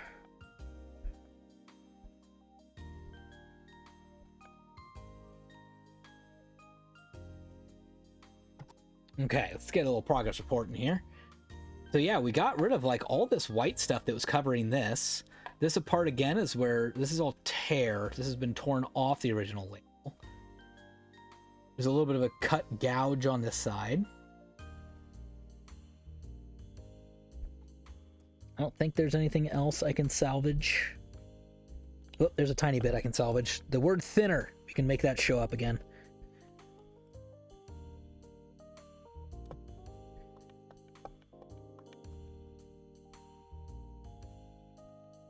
Sweet. Anything down here I can save? Ooh, maybe. There's a little bit of solvent I can make appear again. Okay, okay.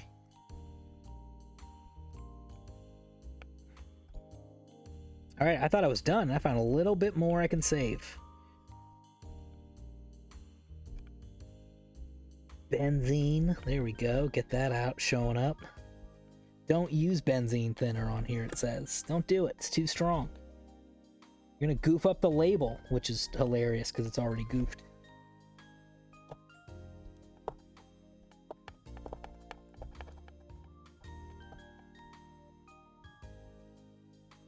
Peel that back. Let's see what I'm doing.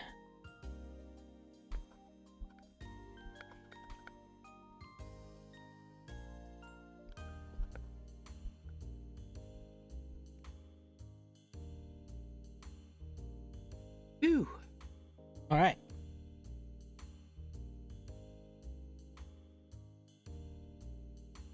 Can I get any of this little tiny bit where extreme was? I can get just the right side. Might need to switch tools for just this part. Get something with a little bit more of a point. Ooh, be very gentle though.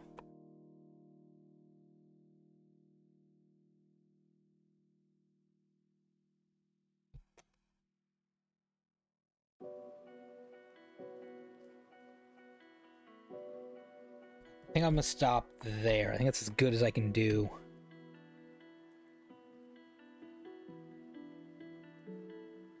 Got a little bit of like sticker residue you can kind of see too. In theory, I could get that off, but I think because of all these cuts and gouges in here, I think all that might get ruined by applying any chemicals to this. So instead, I think I'm just gonna leave it as is and say that's at least way better than it was. So let me see if I can get just a little more of that. Nope, not that tool though. Let me get my plastic tool out again. See if I can get some of this white by the word caution. This stuff. Is that gonna come off or is that? Nope. Nope, that's from the label originally scratched off. Okay. Nope, that'll come off though. Just a little bit of the word with showing up there. There we go. All right, that's plenty. Plenty. Good enough, I say. Life Force. Now, we haven't even opened this guy up yet. Oh, I just noticed it's got a gouge on the plastic right there, too. Can I do anything about that? Nah, definitely not. Okay. Let's open up Life Force and see how it looks inside.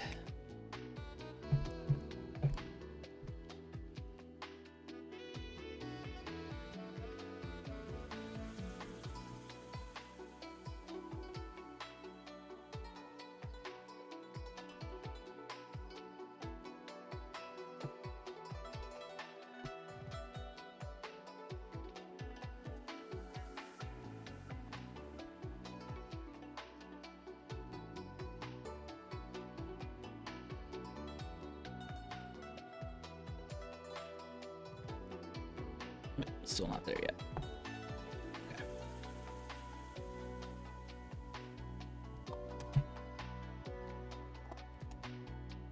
There we go. Screws off to the side. How do we look inside now that we've done all that work on the outside? Take a peek. Kind of just normal NES looking grime. Nothing too scary or shocking there. Cool Konami logo.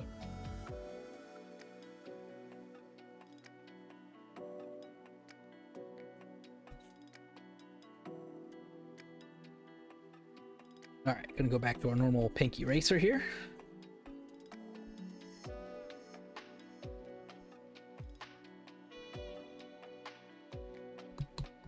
Not a lot of junk coming off here, it doesn't look like. Because I have to push harder, or might be because there's not that much dirt.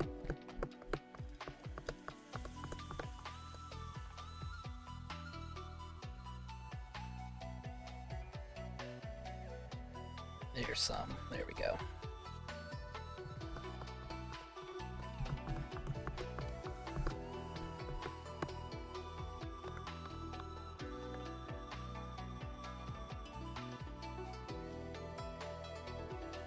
Yeah, not bad.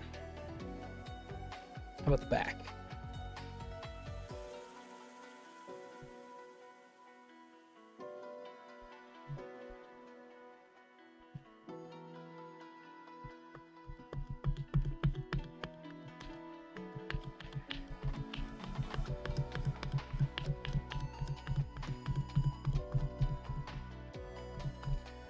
Not bad.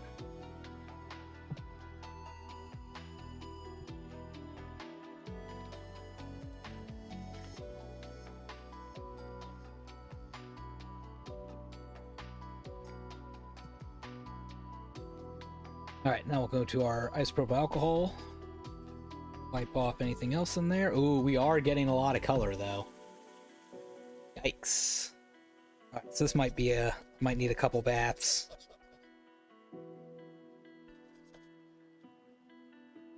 Interesting. Interesting that like the eraser didn't take off more of this gunk on this board for some reason.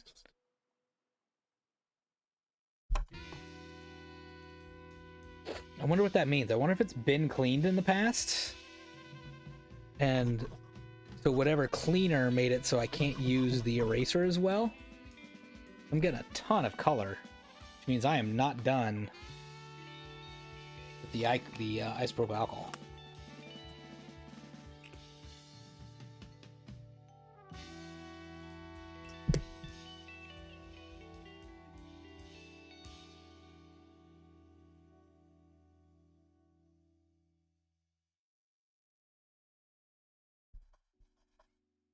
In theory, a little bit of gray is okay. You know, kind of just normal stuff you get off. But if I get a ton of dark grays or even blacks and stuff, that's where, like that, I'd say I'm not done yet and I need to keep cleaning.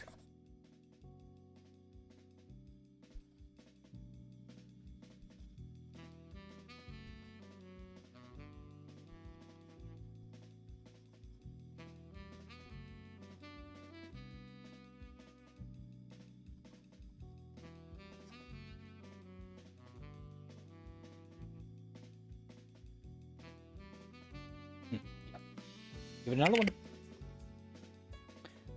does remind me, when I first started doing my cleanings, I didn't have that pink eraser and I didn't do that step. I used to just go right into the alcohol and that was all I used to use. And I would use a ton of Q-tips, using just alcohol on here, and I would keep cleaning it until my Q-tip came out clean, and it would take forever. I mean, I guess it still kind of takes forever, to be honest, but... Here we go. Now I'm finally not getting much color. I think we're finally done with that side of the board. Let me give this a quick bath before I switch to a new Q-tip. Should be getting quite a lot of color on here based on the other side.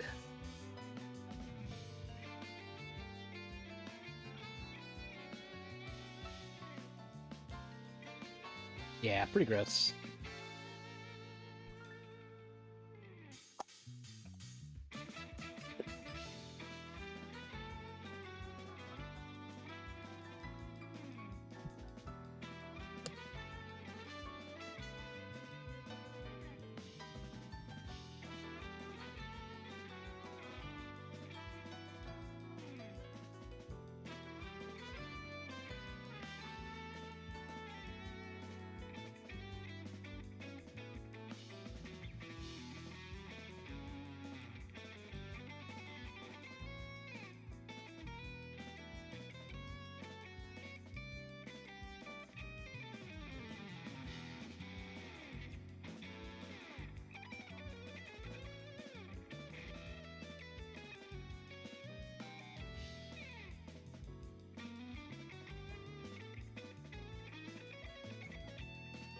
Okay.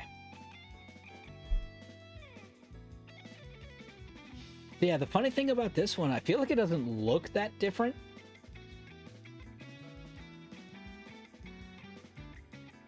But I feel like we got a lot off of that board.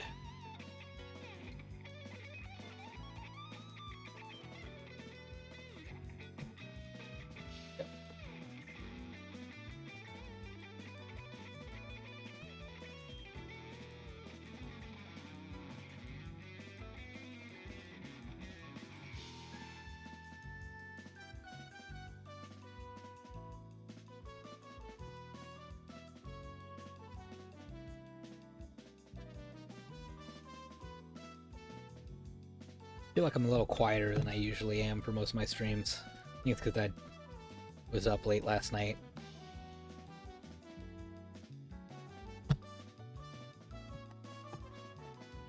I'm off work today, but still had, you know, the furnace guy scheduled to come today because I was like, oh, I don't have to work, so what a great day to have the furnace guy come. So, you know, that was my whole morning.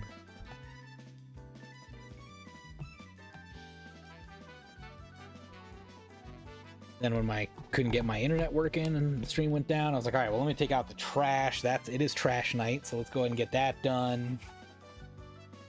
Got all the laundry done. We got all the chores done before the stream. And now I feel like I've gotten myself tired. There's a little bit of crud up there. I'm gonna give this guy a cleaning too, then.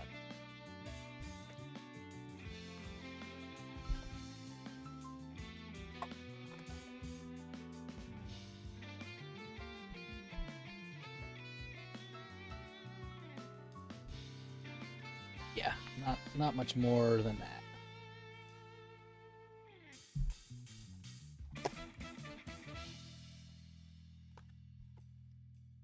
And I get this little spot up here. It looks like there used to be a price sticker that was on this in a previous lifetime. It is still a little bit showing. A little bit of a sticky residue left behind that got all dirty. I think with just a little bit of elbow grease and cleaner, able to get that out of there.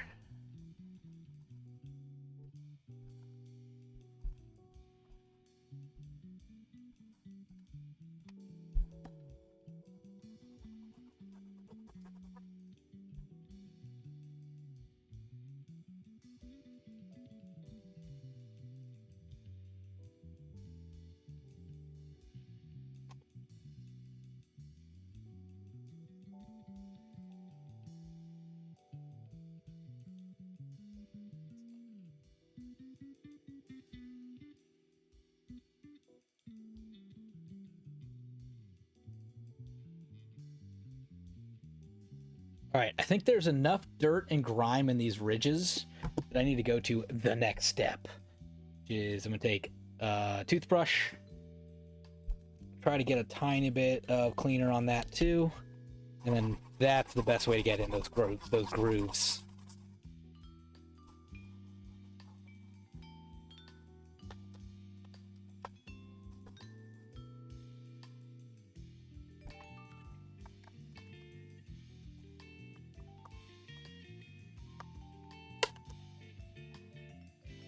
And that's what I'll scrub out while I'm here.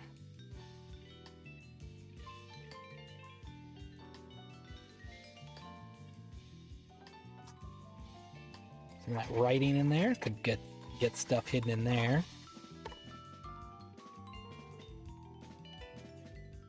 All right, that's pretty good.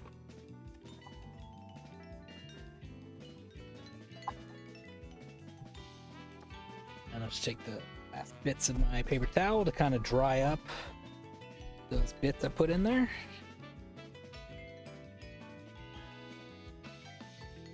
There we go. Cool. There's Life Force. We've given it new life. Scotch, you're kind of tired this afternoon, but don't want to take a nap. You want to get up early tomorrow to get your day finished before stores get too busy. Yeah, that's a good idea. I think I'm also doing some shopping tomorrow. I'm hoping to go. I think I'm gonna go get my Christmas tree. I think I've had it with it being dark in my house. I think I know it's early. It's early by my own standards, but I think I will feel better if I have a lit up Christmas tree in my house that I can look at instead. Get some of that fresh pine smell inside going in the house. Watch to see as the two cats that I have interact with with the Christmas tree. One of the cats has never seen a Christmas tree before that we know of, so that'll be interesting to see how that goes. All right, here's the last Nintendo game, a pretty big one, Mega Man 4. I did not think I'd ever own this game, really, because it kind of was always expensive, and I had like the Mega Man collections and stuff that are a lot cheaper than $30. So I was like, yeah, that's fine. I don't really need it. But then when I saw this one sitting out for only $30, you could sell this game for 45 easily. I was like, I think I need to take Mega Man 4 home. I think I'd like to put this in my NES and play it with the original controller, original system, and learn how to beat all these Mega Man robot masters. So that's what we did. And that's true. It's a good point, Scotch. Delivering your chips is going to be a lot more challenging if it's super busy and crowded. I didn't think about that.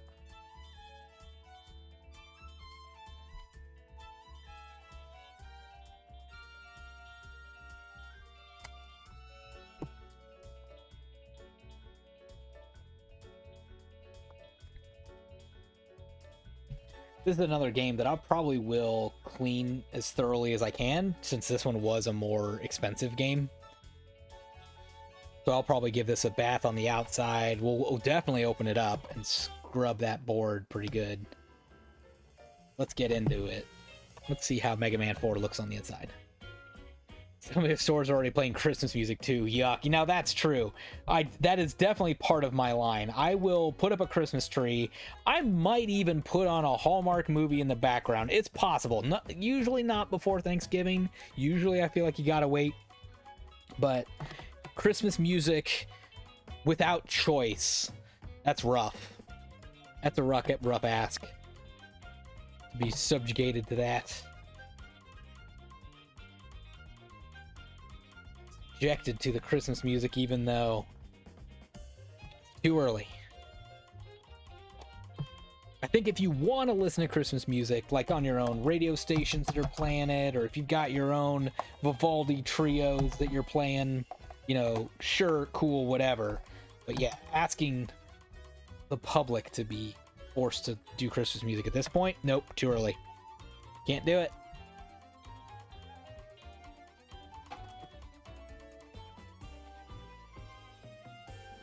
Okay.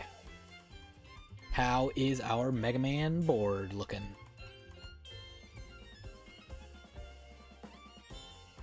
A little bit of dirt and grime. Ooh, yeah, here's some more of that something. You are listening to headphones all day and listening to podcasts, so but it's true. Sometimes you have to turn it off or pause it to talk to people. All right, here's my hot take on this board.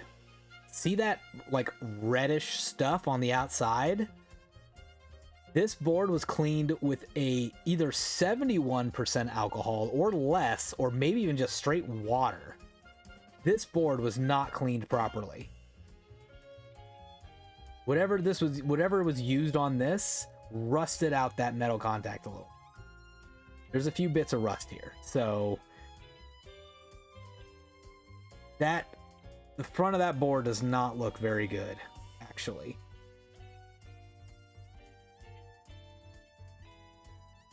I think they more or less left the back alone. Yeah, the back looks okay. It's just the front. I don't like whatever they used on that. So, well, first step's gonna be Q-tips, but I'm gonna skip a step. Here's what I'm gonna do. I'm gonna get just a paper towel this time. Get that kind of soaked with this alcohol. Because I don't think a Q-tip's gonna be enough. So we're gonna start with that. See what we can scrub off here. Oh, I'm getting color for sure. So maybe this is like a Brasso. I don't know. I don't know what they did here. I hope it's gonna be okay, but look at all that color I'm getting off of here. That's a ton of color.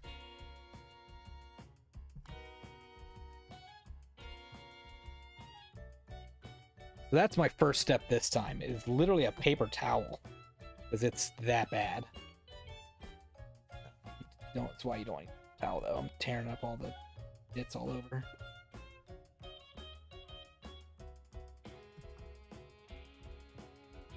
Let me hit that again.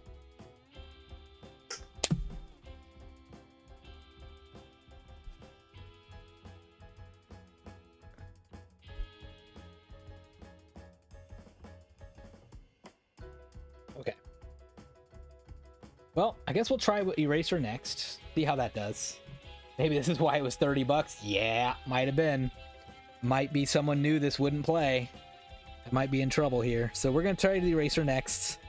See what's going to come off of here. They went so high up, too. They went all the way up in the green that I'd normally leave that alone. So.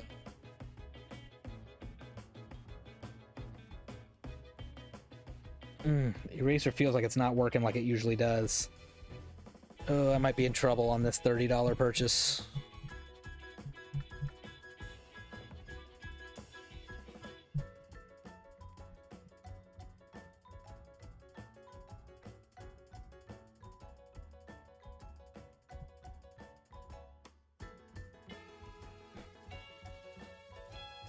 We'll go back to a Q-tip later, too, and see if that does any magic.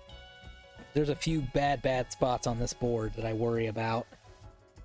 It's not, like I said, not cleaned correctly. Just don't know if I can save it. Because I think that's rust. Let's get the back.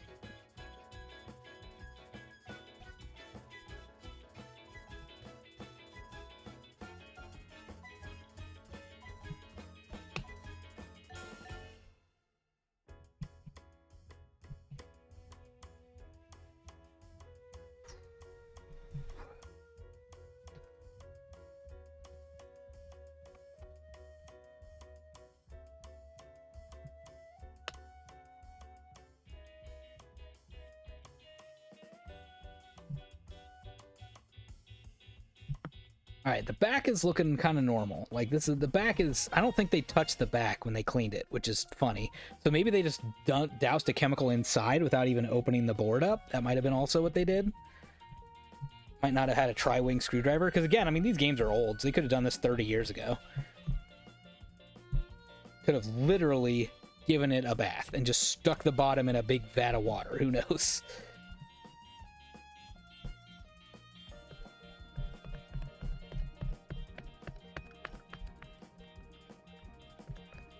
I'm gonna do another eraser downward motion on these one more time, and then we'll go back and do alcohol again and see if we can see what we can save. I'll do another progress report right before that too.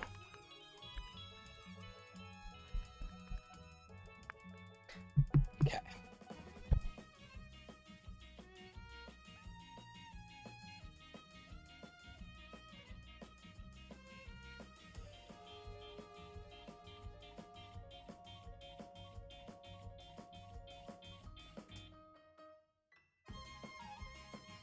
That white film is mostly gone, at least.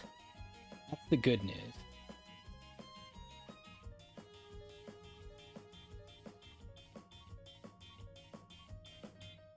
I just noticed there's like scratches up here too.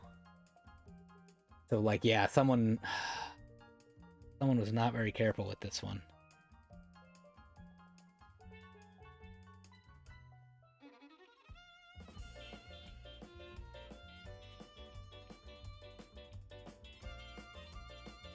All right. Scoot our detritus off to the side.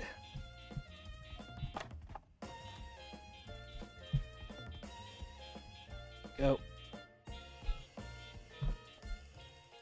Let's see what we can do with the Q-tip. Can we save Mega Man 4? This is one that, like, I'm tempted to turn that on I might just put that on that TV right there, too, right when I'm done with this. Well, good news. Well, at least on the back, we're not getting a lot of color. I guess the back's not the part we're worried about, is it?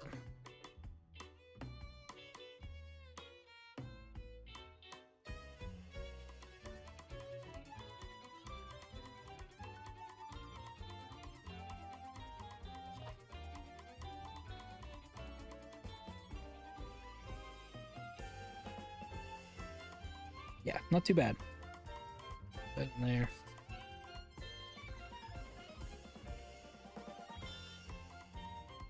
Here's where it's gonna get.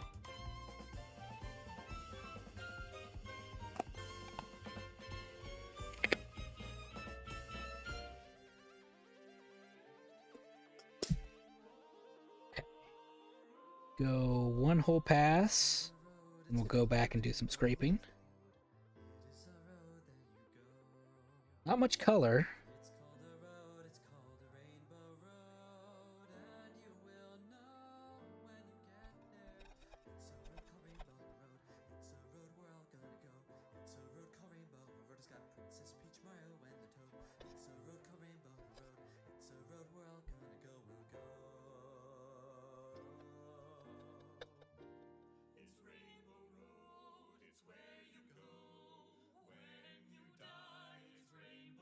I'm gonna give this a second pass, starting from the bottom this time.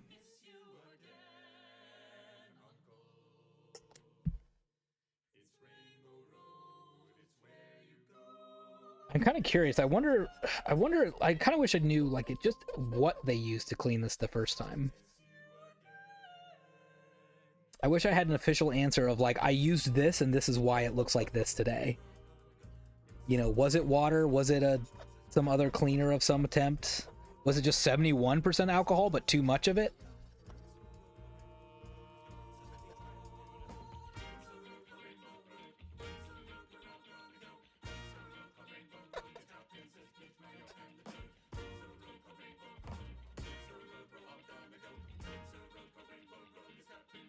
Yeah, not much color, so I think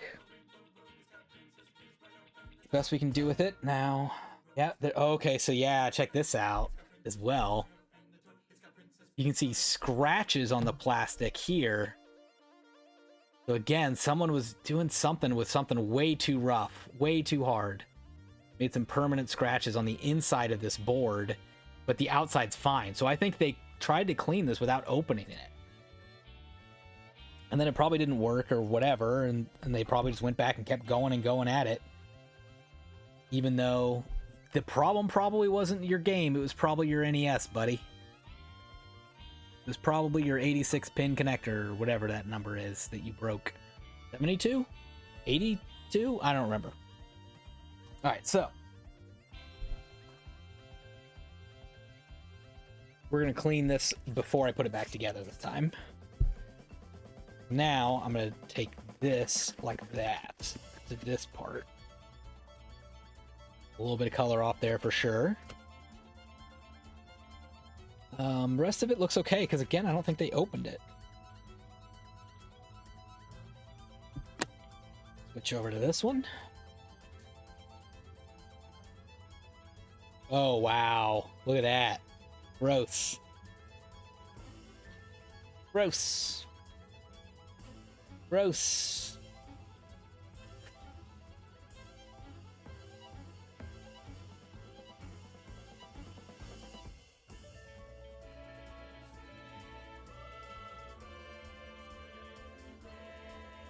Yeah, the rest of it is okay. It's just by the cartridge, or the contacts down here, where it's gross and dirty and not in good shape.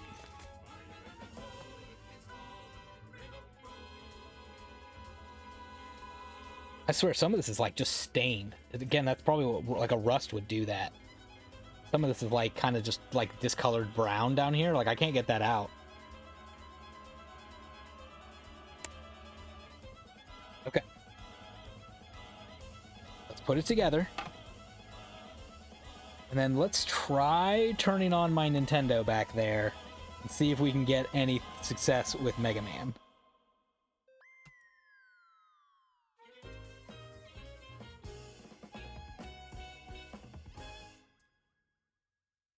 Because now I'm just too curious if this is salvageable.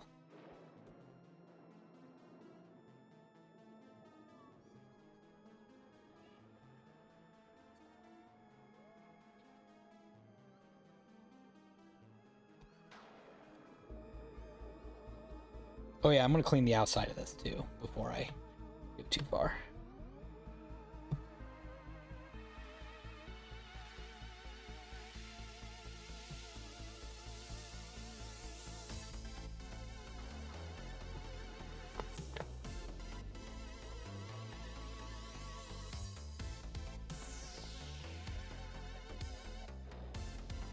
Is that screw stripped too?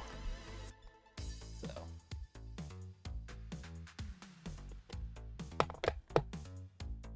All right.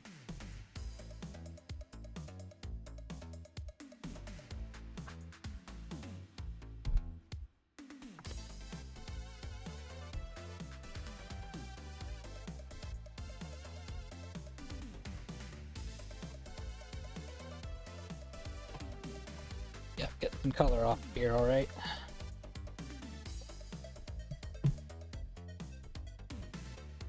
Gross. Always something, huh?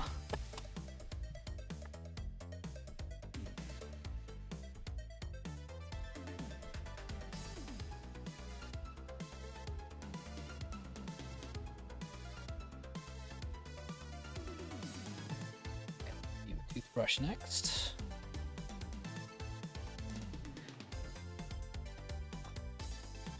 Yeah, I swear that's coming off a little yellowy this time. Which again would imply that I'm getting something off here. Oops, careful, careful. Too much on the lid there.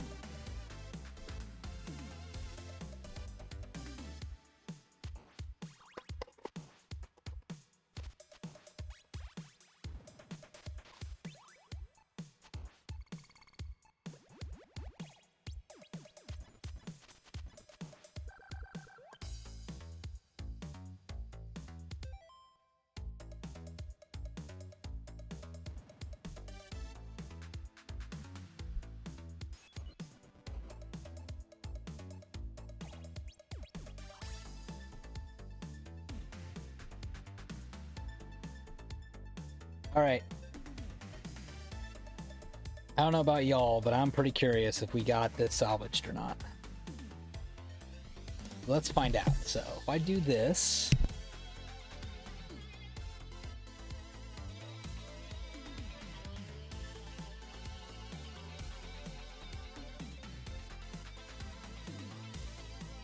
hang on, I'm trying to turn on my headset mic so I can go walk over there. Yeah, let me see if I can fix this. That one, settings.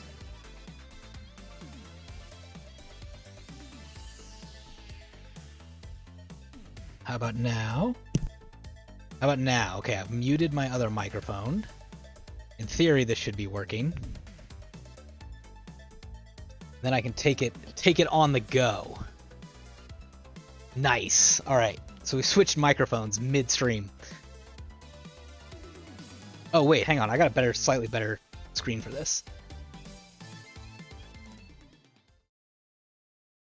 Yeah. All right, cool. If I just sit to the side, then you should be able to see it.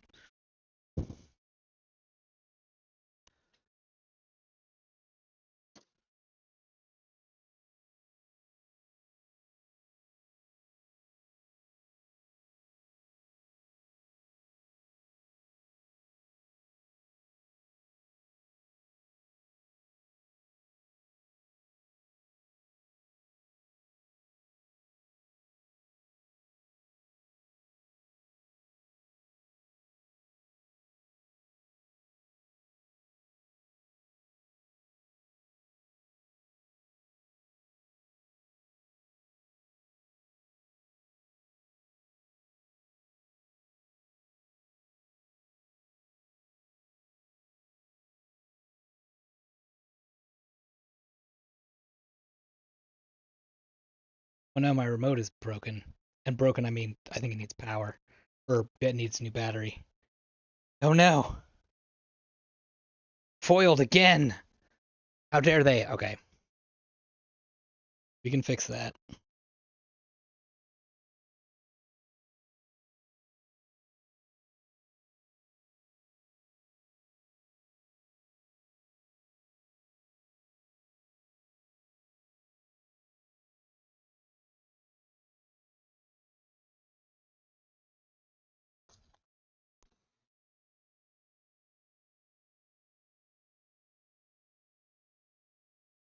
Yeah. Yeah, I would say these batteries are probably not good anymore. Maxwell Super Power Ace.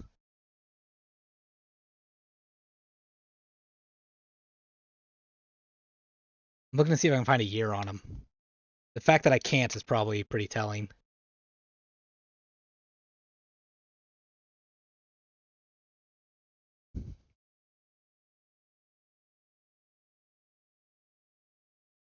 Yeah, I'd say it's likely these are dead. Let me go get some fresh AAAs. Oh, they're behind me. Just kidding.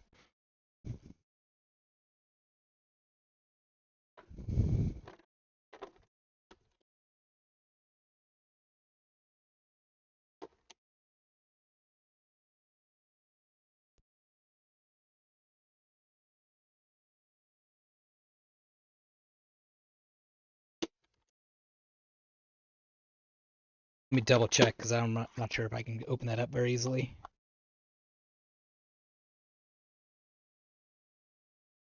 Backwards. Already a low battery. Well, that's not a good sign.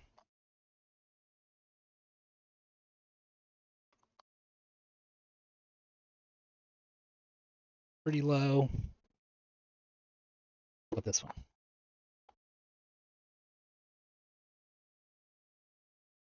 Pretty good.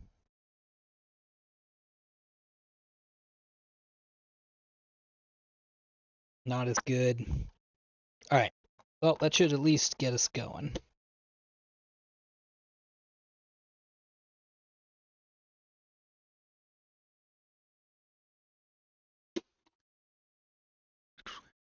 Speaking of batteries, take a look at your PSP battery because they are known to fail. Yes, I have checked my PSP battery relatively recently and made sure that that one was good.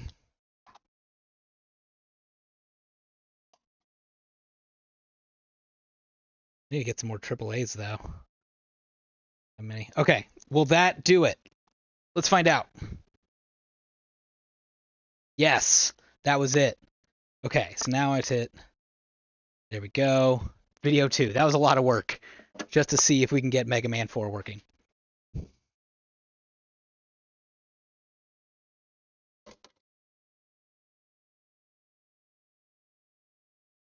Uh-oh.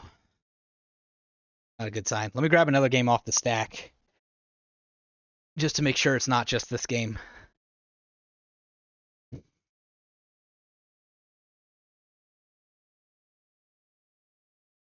Here's Life Force. We just cleaned that one off. Life Force is good. That one's working just fine.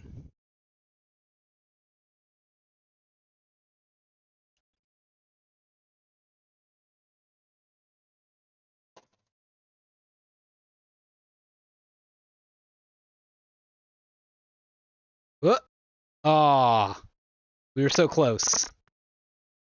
Well, I mean, kind of.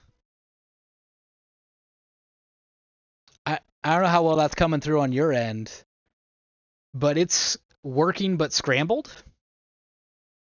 The music is normal. The video, not so much. I suppose this is what you would expect to see if you had a few bad bits of your board, right? Try again.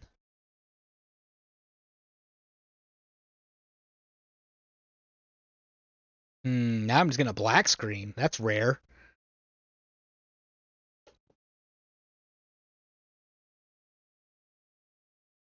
One more reseating.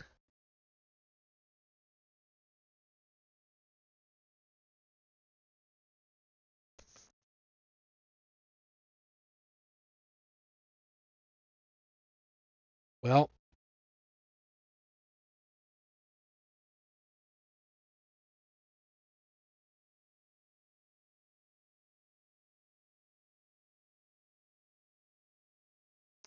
it's not looking good. Not looking good at all. All I'm getting is the black screen now.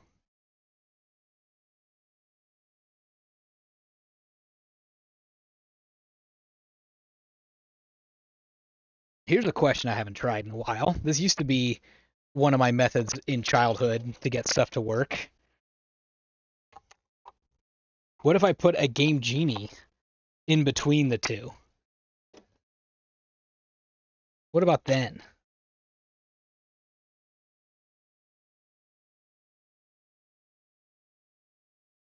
Oh no, it's super unhappy with my Game Genie.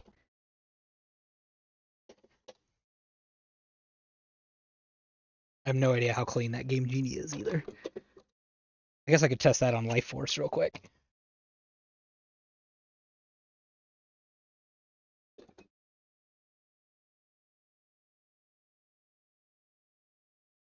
There it goes. All right, so yeah, Game Genie is working on Life Force. It's just not working on Mega Man, I don't think.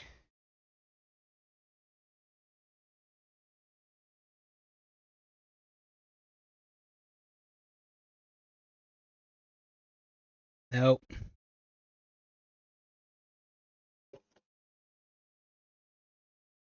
Try one last time.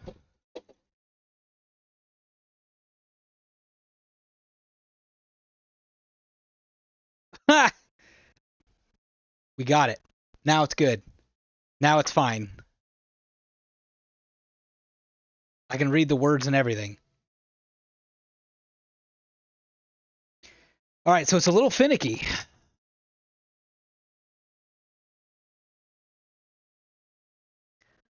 Oh, well. It was a little finicky, but we got it. Eventually. All right, I'm going to turn the music down. I'm just going to let that keep running. You probably couldn't even hear the music, but it was coming through on my end. Oh boy, we did it. We did it. Barely. I'm afraid to turn it off though. I should just go right into playing that. All right, we'll just let that sit in the background. It can just hang out. Whew. That was a lot of work.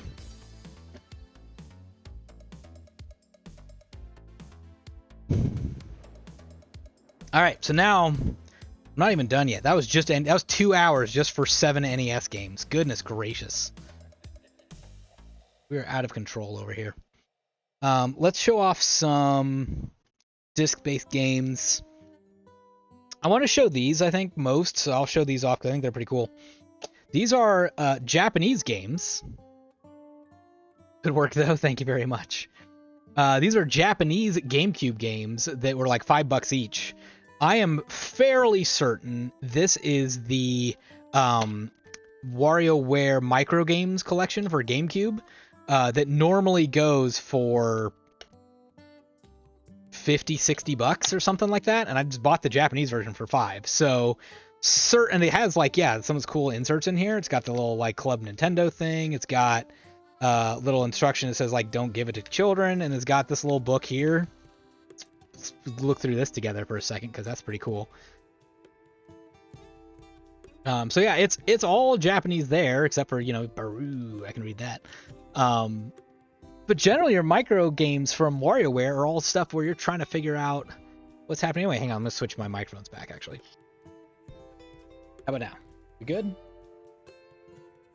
Still hear me? Yeah, I think so. Okay. So yeah, like you're usually trying to figure out what's going on in these games anyway. So now you just have to figure out how to play without knowing the language. It's like hard mode WarioWare.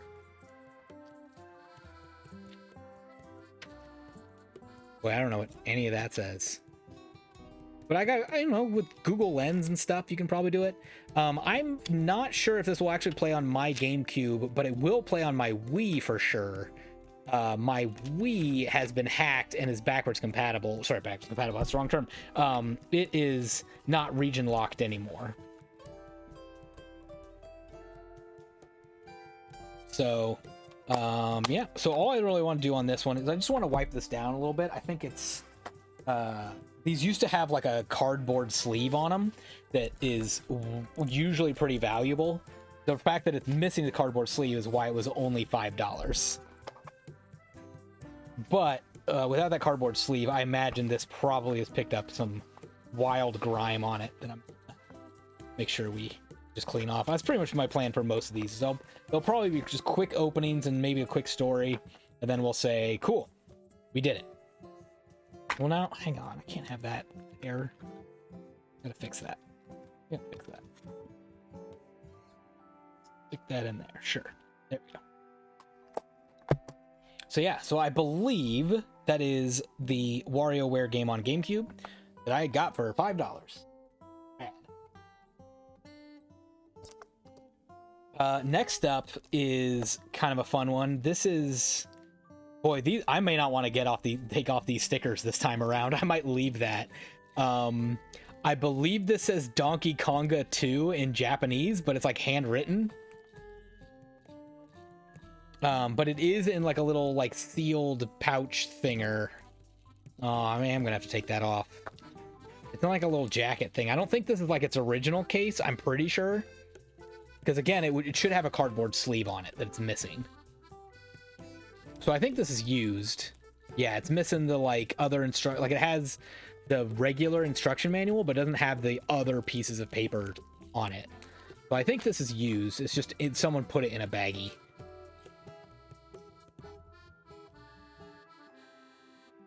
I feel like I need to open the baggie. I'm trying to figure out where the seam is on it. Like that's not actually opening. Tape.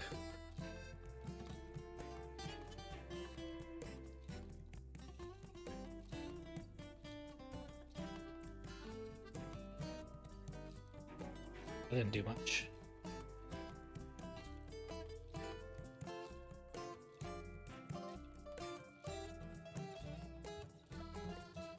But Donkey Konga 2 was also $5. Yeah, it's got like a packing tape on it. That's what that is. Okay. It was also $5. I do have the bongos, very importantly. So if you have the bongos, then I think in theory, yeah, you should be able to just play other Donkey Konga games with the same bongos. I may have to hook them up to my Wii to get it to work. But there you go. Oh, that's sad. I just ripped that. Oh, man. I mean, I don't know how else to get in here, though. I'm just doing my best. Oh, so that's like a little paper sleeve. Still trying to figure out how to get in here. I mean, I could just take scissors and just be done. I was just hoping to, like, kind of preserve it a little bit. But it's got, like, a weird packing tape on the seams.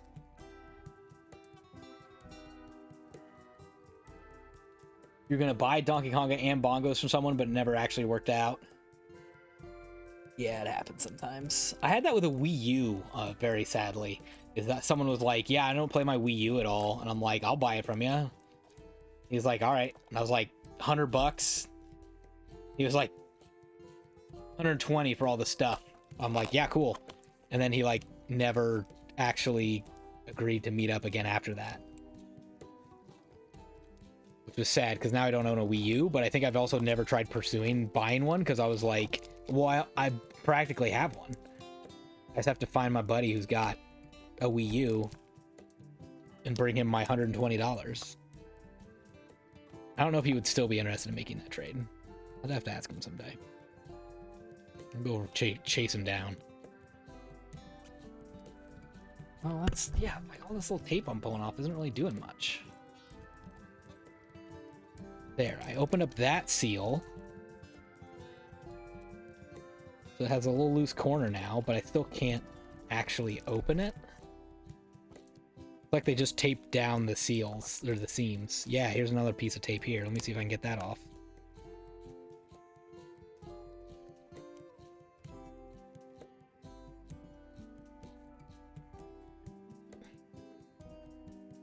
I was not expecting to spend so much time on Donkey Konga 2. Thought this would be, hey, look at my game. Okay, bye.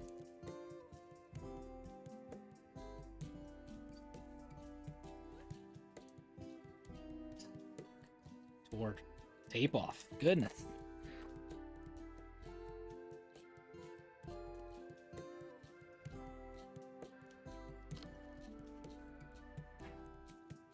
Well, when Blink and Sprite have their honeymoon one day and go to Japan, I'll have to have them explain this to me. Sorry about that random glitch there. Oh, is that a seam? Can I get that open? Maybe. Hang on, I got something here. We got something.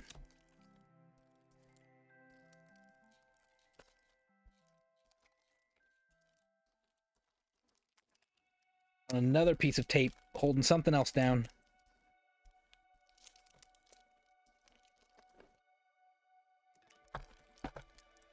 Oh no, it didn't do anything. Okay, wait, there's another piece of tape here. Can I get that off?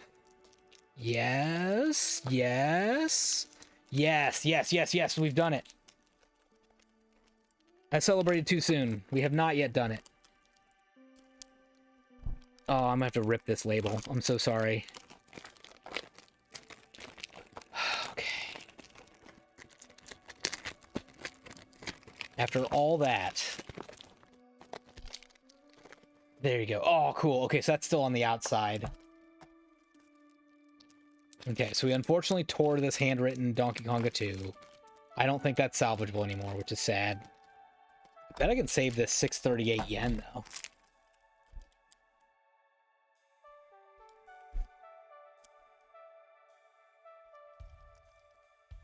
Well, I thought I could, but it's definitely the kind of... Well, hang on, I found a weak spot. It's definitely the sticker that's meant to be destroyed when lifted. No.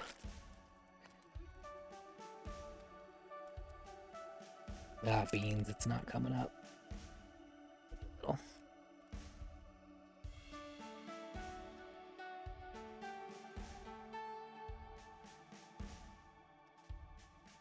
Nope.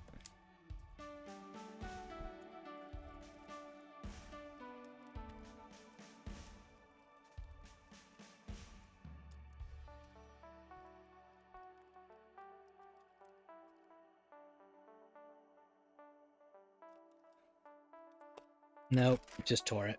It just immediately shreds into bajillion pieces. Alright, well, that's too bad.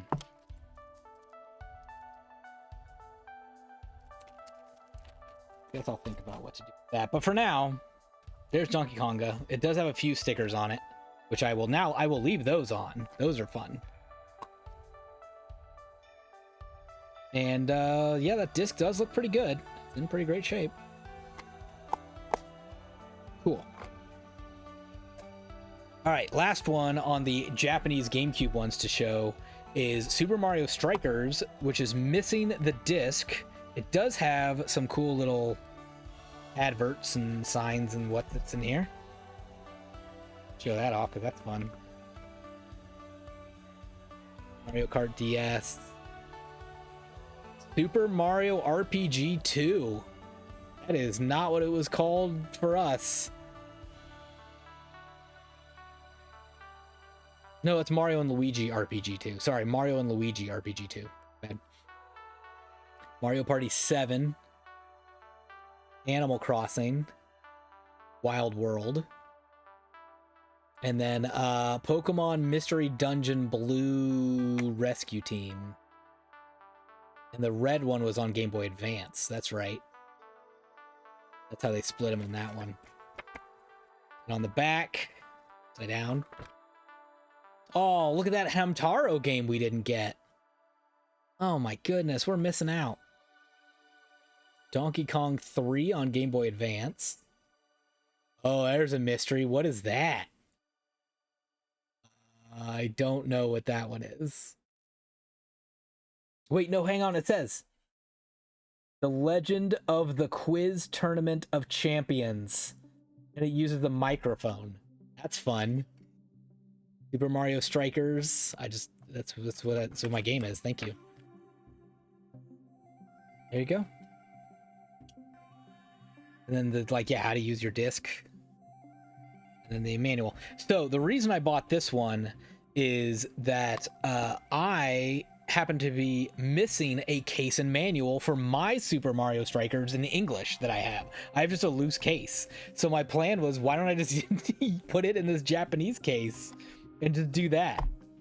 Now I've got a manual. It's just not in English. So that's what we're doing. So we're just going to wipe this guy off. They had one more game that I really wanted from this seller. That was the Wario World on the Japanese version of Wario World, which would have been really good because it's just a platformer. You don't really need a lot of English language stuff for that. But unfortunately, there's another guy who got there before I did, who grabbed it out of the pile and had it in his stack of stuff. He bought it, or he was going to buy it, and he bought it. And then, yeah, I couldn't find a second copy of it anywhere. But to be fair, he was the reason I stopped at that stand anyway at TORG, is because I saw him digging through a big pile of what was, GameCube games in Japan. And, when I first glanced at it, I thought it was just like, pachinko games and stuff like that I didn't care about. It wasn't until I noticed some of the stuff he was grabbing that I was like, ooh, that actually would be good. That would play well. So that's my Japanese haul. Let's keep the GameCube games train running. Next one I got for $2 was All-Star Baseball 2002, Derek Jeter on the cover. I have no interest in this game, really. I don't really care. The part I do care about is that it's a original GameCube case in great shape for $2. You can't find GameCube game cases very easily at all. So I was happy to get that. And then, also it came with a game and a manual, for $2. Sure. So the only thing I really want to do here is just try to remove this gunk that's up here. We're going to use a new tool, Rando. We're going to get out the heptane.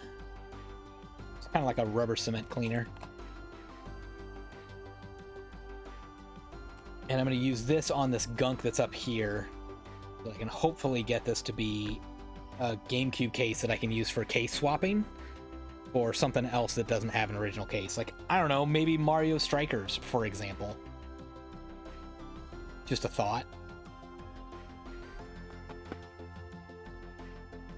So the reason we're using heptane is it's a lot gentler on the vinyl case than an alcohol would be. It doesn't leave the crazing that alcohol uses, or that leaves behind, and works very well on sticky solvent stuff. So yeah, just a few wipes there and that's all gone. It's all just on my Q-tip now. While we're here, I'm just looking to see if there's any other junk and gunk I want to get rid of. I don't think so. Again, that's a pretty good shape GameCube case.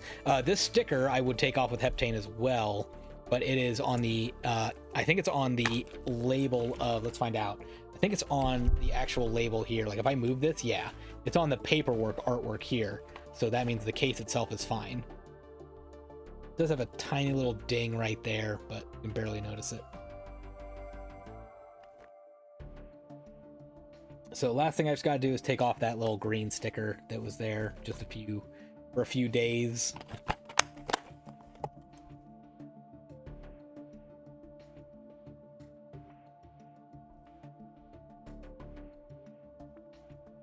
Scraping tool has been having a rough time. It's a little bit dinged up now from all the scraping I did today. Yeah, this should come right off. It shouldn't touch anything.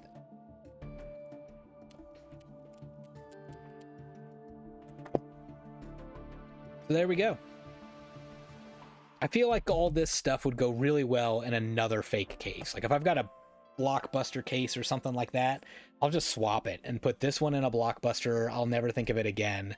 And then, this good case can go on something that I had to get a crappy case for. So excited about that. Next one, NFL Blitz 2003. This one was Mark 12, and I asked the guy if he'd sell it for 10, and he said yes. So I got a copy of NFL Blitz 2003 for just $10. The game generally goes for more than that. I have NFL Blitz 2000 on Nintendo 64 and played it like crazy. I don't think I ever played Blitz on GameCube, and I'm shocked that I never got into it. I had NHL Hits 2002, I think. But I'm not sure why I never went back and said, buy all the old Blitz sports games. That would have been a smart thing to do, but I did not do that.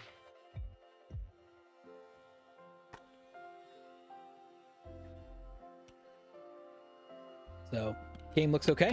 Manual looks good. Yeah, that was the thing that most surprising. I was expecting to open it up and see again, and maybe a fake case or, you know, no manual or something. But no, it's got everything. In fact, I don't know how much I need to clean this guy.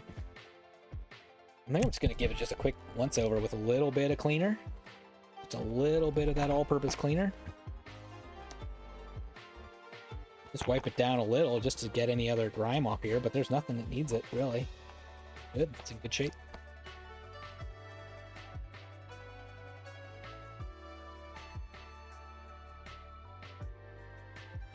I'll wipe down All-Star Baseball while I'm here too, just because I didn't do that before.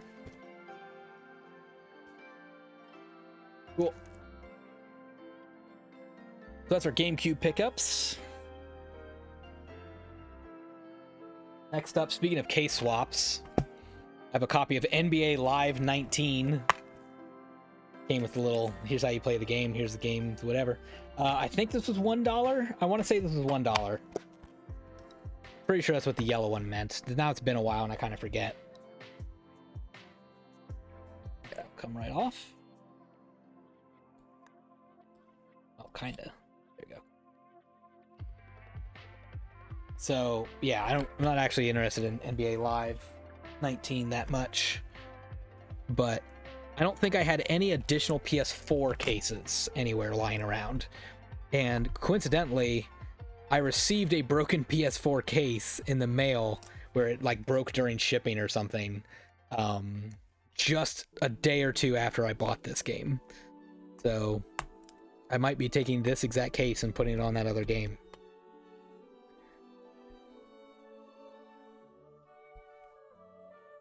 All right, I'm gonna switch to another screen. That white one says it's worn out. Needs to be swapped out for another one. So let's try Mr. Blue over here. I'm shocked how much this little like garage sale sticker is like really stuck on here.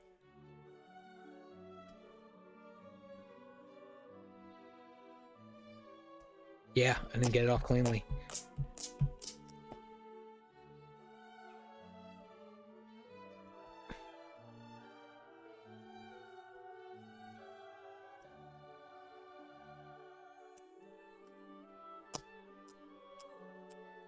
Come on, don't make me use heptane just for this.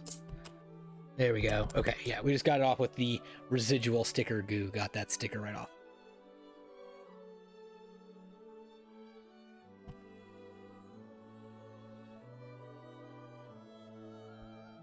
All right, so yeah, so there's NBA. Oh, you know what? Let me.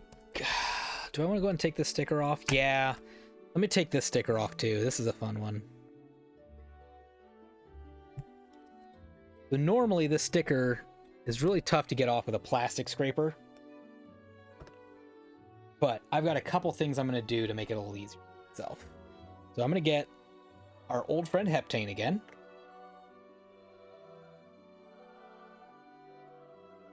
And then I'm going to go around the outside of it, which should leak underneath that sticker just enough to loosen it up. And then I will use the metal scraping tool to very gently lift the top of this sticker off.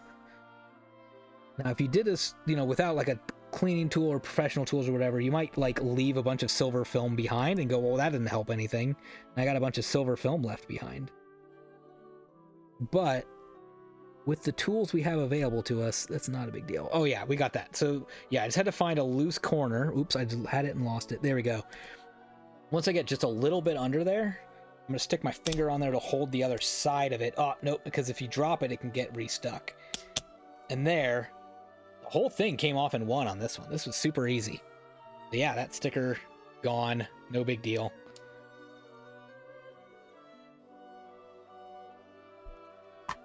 I mean, heck, I could put that label right back on there if I wanted to. It's still sticky. Let's plop that down like right there. Official NBA product. Boom. Perfect. Nailed it. Why not? That sticker will never come off now, by the way. Someone's going to be like, why did you ruin that? I don't know, I do what I want. Or I just put that in upside down. Not that it matters, it's gonna come right back out anyway. But until I'm ready to take it out, I'll keep it in here. Again, maybe I will put this in a broken other case or something. Most likely I'll just put it in like a little CD wallet or something. But there we go. Now you can see it's an officially licensed NBA product.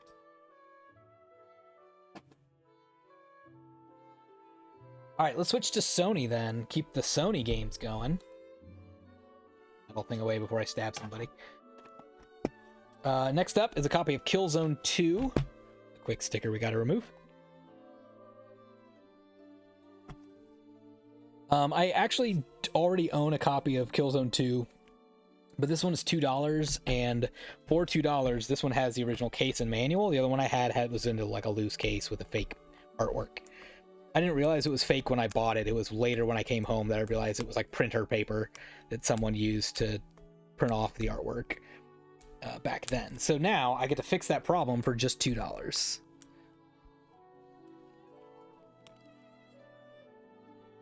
So pretty happy about that. What I'm not happy about is how sticky this sticker is. Come on, buddy. Yeah, where's your weak spot? Right there, looks like. Oh, it's already tearing on me. Goodness.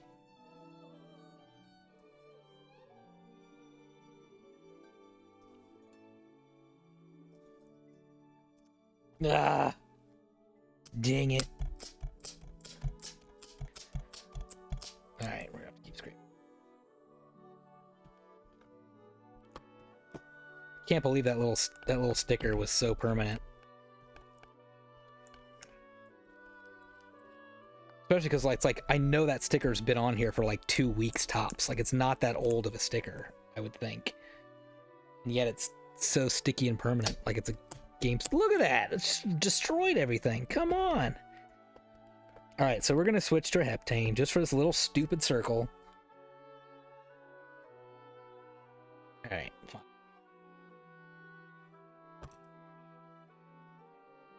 It's already dried up.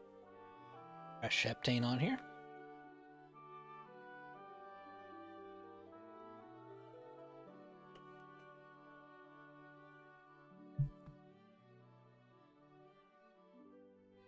There, wipe that all away. Can't believe it came to that, but there you go.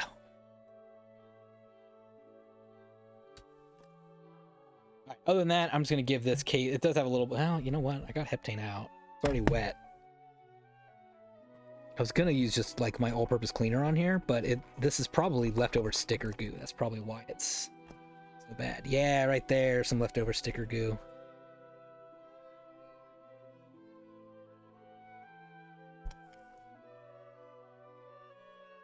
Old sticker goo.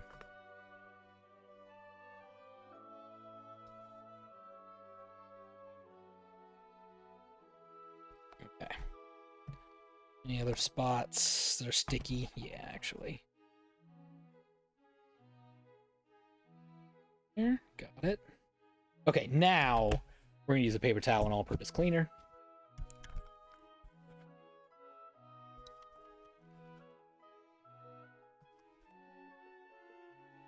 And just get any other residual goo that's on here.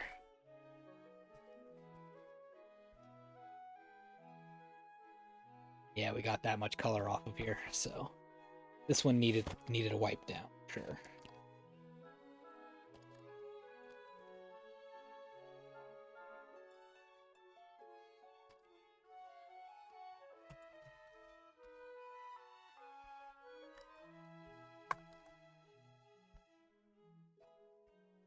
Need a little bit more, actually.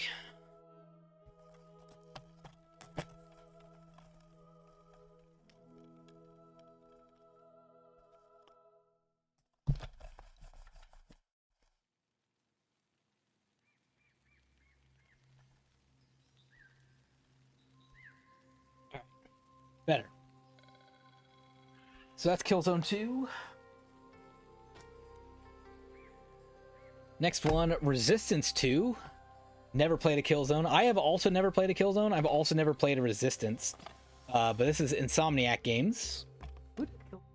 No, it's Sony. Does it say? I looked at it. Havoc Engine, Gorilla. Yeah, I don't know. But it's another first-person shooter for $2 though. Why not? And yeah, Resistance 2. I thought I owned this, and I had to look up in my stuff, and it was like, nope, you're thinking of Killzone 2. You don't actually own Resistance anything. So yeah, got another cheap one. I forget what I paid for this, but I think it was yet another $2 game. I don't see any stickers on this one. Pretty sure it was another cheap one. So let's get some all-purpose cleaner ready on this one. We're just gonna wipe down Resistance 2. This one's not as bad as the last one was, thankfully. I'm not getting much color off of here. So, probably could have skipped this step, but at this point, I felt like all my PS3 games just felt gooey, so. Killzone is a Sony property. Never played any of the Resistance either. Yep. And then finally I got this one for very cheap too. I think this was $2 for this Uncharted 3 game. I actually kind of regret this purchase a little bit. Well, I mean, it's $2. I can't really regret it too much, but I meant to hold out and get the Game of the Year edition that has the DLC on it. That was the reason I have it. I have Uncharted 3 digitally. I didn't own it physically, but I also don't have the DLC. So if I would have held out and gotten the Game of the Year edition, like I meant to, then I'd have all the DLC for it too. So I'm just giving that a quick wipe down as well. At least this one's in pretty good shape. So that's always good. Oh, there's something in there. Code for something. I'm sure that's been used though. Oh, that's the online pass. Okay, well, I'm probably not even gonna play it.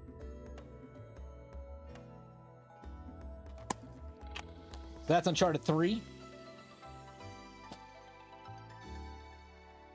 All right, I'm down to 2 more stacks. I think I can power through and do it. So my goal is to get this done by 7:30. Let's see if we can do it. You need to get around to Uncharted Lost Legacy. Actually, I have never played any Uncharted game. I'm so far behind on Sony stuff because I never owned a PS2 till real late. I got a PS3 real late, and then I got a PS4 real late, and all of them. Like, I've only played a tiny bit of their stuff. I've played the first Horizon game some, but that's about it.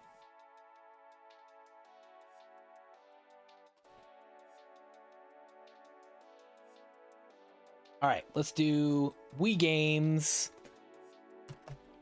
Skylanders Swap Force. This is another, probably another case swap. Does not have the original manual. I don't think I have any of the Skylander things you need for this. I think you need to have like a little special portal thing that I don't have, so this is not going to do me a whole lot of good. But I think it was only $1, so for $1, I have another Wii case. So you could have bought, I could have bought Wii Fit for the same $1, but I have like 4 copies of Wii Fit or something. I don't know, I lost track. But for a while, Wii Fit was $1 everywhere you went. And I just kept buying it for $1 everywhere I saw it, so that I could have another Wii case for just $1. So this one I was like, I don't know, I don't have a Skylanders disc, so why not get that one instead for $1?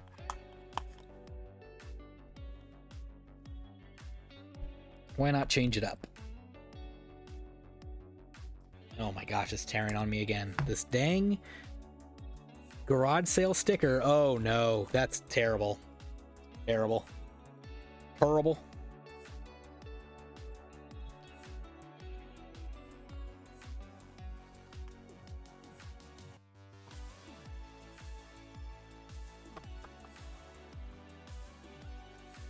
Yeah, I'm like ruining my case that I'm just trying to swap out just because of the sticker they put on the case for selling at this convention was way too powerful. I still can't get it all off. Man, dang. I have heard Uncharted Lost Legacy is a good one, though. I've heard that's a very good one.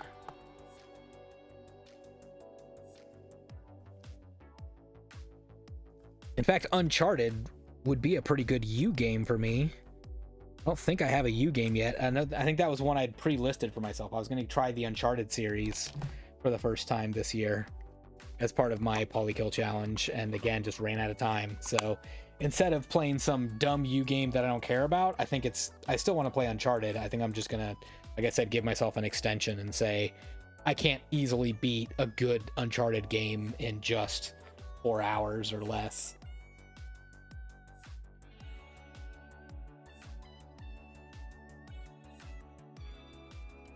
Yep, I think I gouged that case right there. Yep, I sure did. Put a hole in it. Right there. Here I am.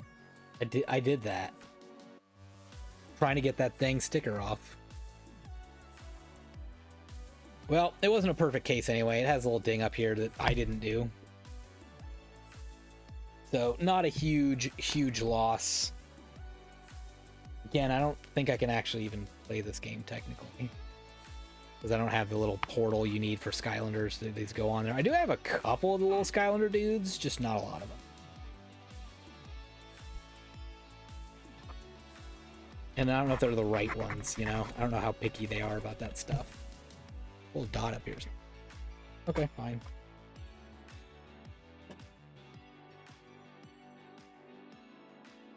All right. We are into the, is it a case swap or did he actually intend to buy Zumba part of the stream? Zumba World Party. I mean, here's my thinking. I got a Wii balance board. I got a Wii. I got a basement. Why not get all the fitness games for like $1 or $2 each and see which ones are good? I'm sad this is missing the manual. Not that I really need it for a Zumba game, I don't think. Especially for Wii, but this is one of the ones that's supposed to be relatively good in theory. I don't know. Who knows?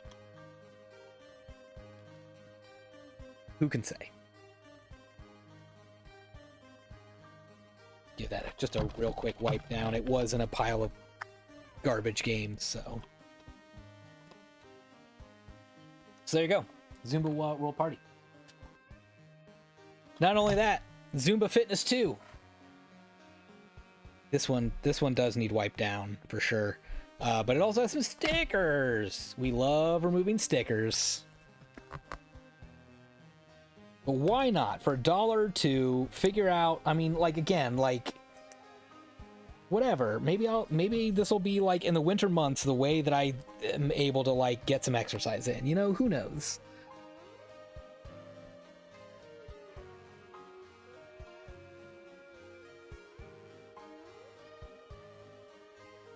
Like, how many hours would you need to play, like, to enjoy? Actually, let me back that up. How many hours would you need to enjoy of Zumba or any other Wii game for that matter before you felt like, all right, I got enough of, like, I got $1 or $2's worth of entertainment out of that? Someone paid someone paid $25.19 if they were a member, or $28 if they were not a Power Up Rewards member. No, I broke it. Come back.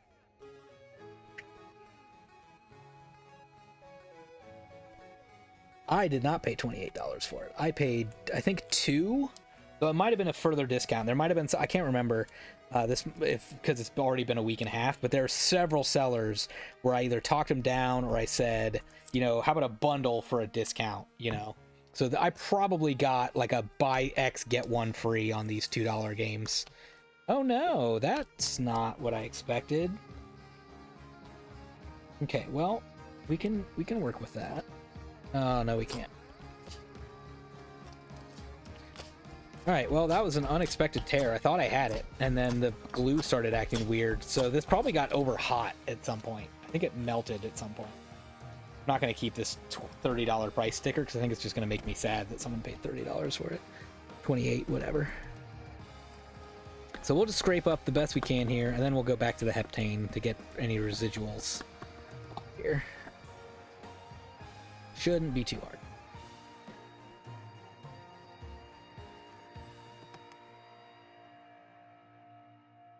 But yeah, I figure if I've got a Wii balance board, why not just figure out for myself, do my own little science experiment. Which were the good balance board games?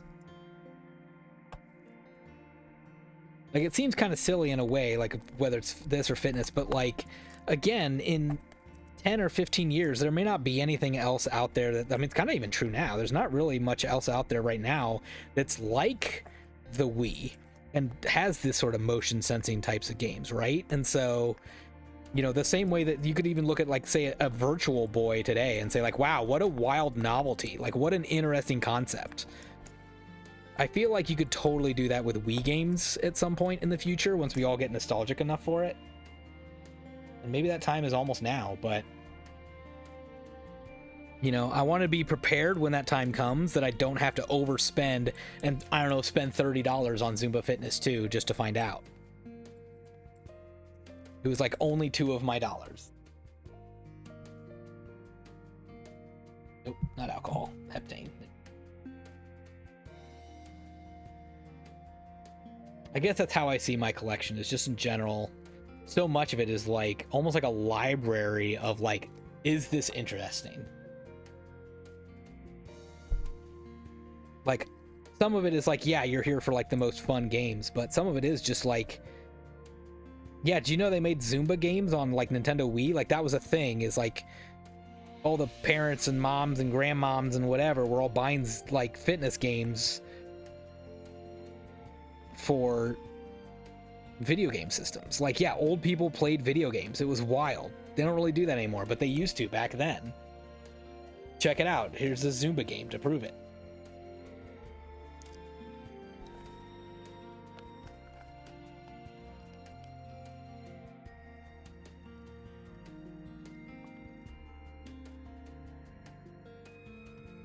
Oh, I missed a sticker. I missed 2 stickers.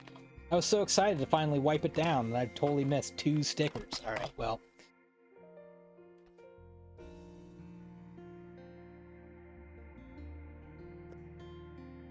There we go.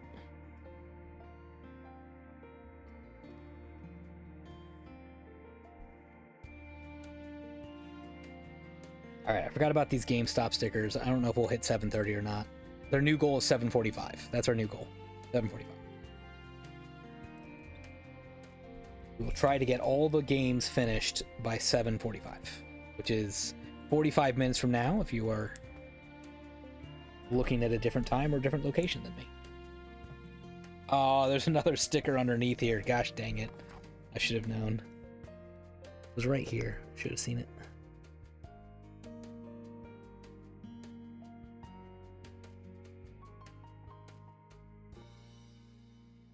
Okay, so if I can get under this sticker, I might be able to get the whole thing off in one go. But I do need to help loosen up these ends first.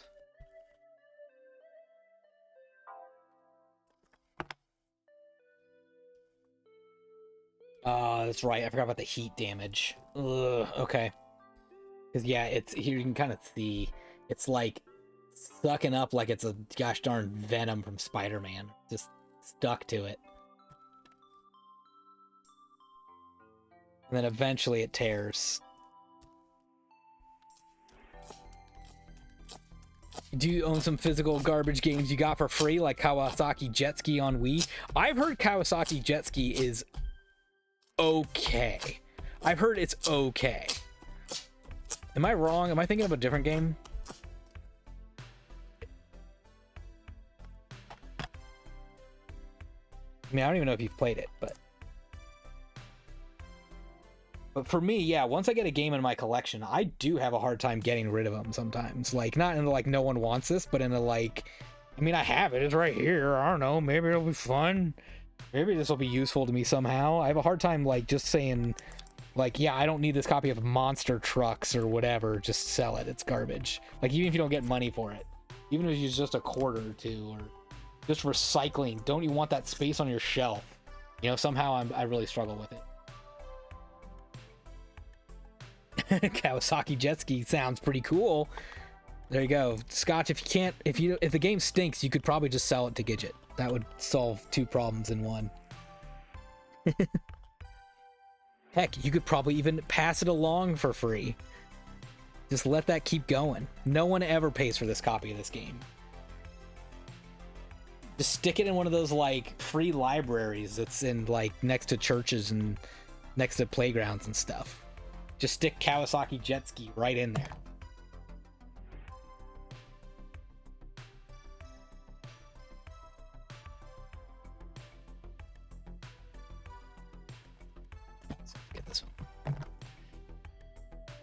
You want Wave Race with unresponsive motion controls? I don't know, do I? Are the motion controls required? That's a big question. Usually the answer is yes, though, if I'm being honest.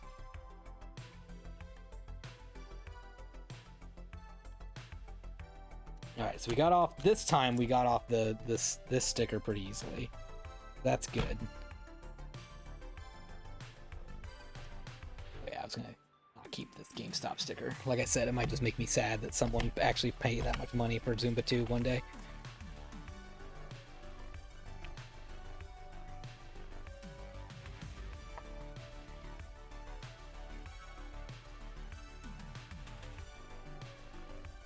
Ugh.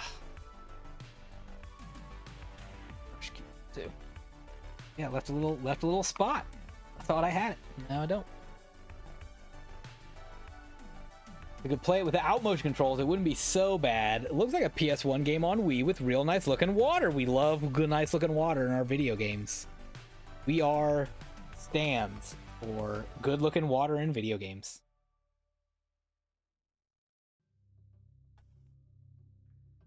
I had just a little spot I couldn't get out. Yeah, speaking of which, any other little spots I want to hit while I'm here? Oh, yeah.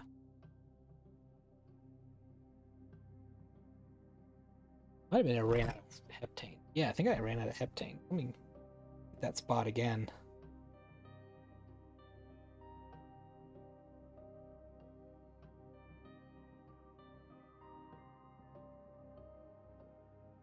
It dries up so fast, this heptane. Sometimes you can forget that, like, you don't really have any more there. It's all gone. I wonder what the Metacritic score is for Kawasaki jet skis. I kind of want to guess. Let's see. It's a Wii game. It's licensed, but it's also a racing game and with good water physics. What do I think? How much would reviewers rate Kawasaki jet ski? I'm going to say 62. That's my guess.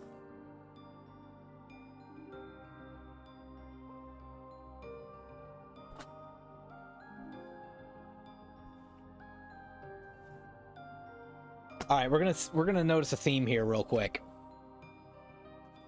Place your bets. I'll look it up. I'm gonna say 62. Any other votes on what Metacritic score did Kawasaki jet ski get for the Nintendo Wii specifically? This is important. Yeah, we got biggest loser here for $1 as well. I don't know if it needs much anyway. We'll just give it a quick wipe down because who knows.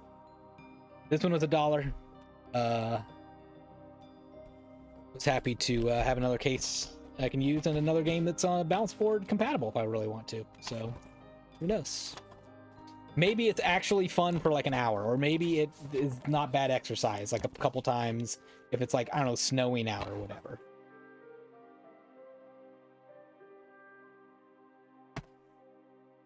Here's another one. Just Dance 3. I didn't own a single Just Dance game, and I felt like I needed to know what the Just Dance games were like. My understanding is they're not good, but like, I mean, why do they keep making them if they're that bad? How can they be that bad? 2 exclusive bonus tracks in this Best Buy edition.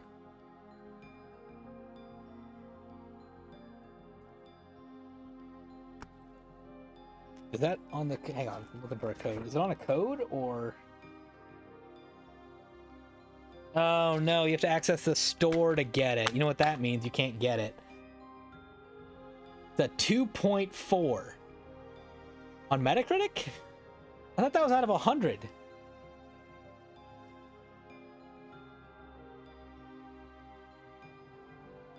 .4.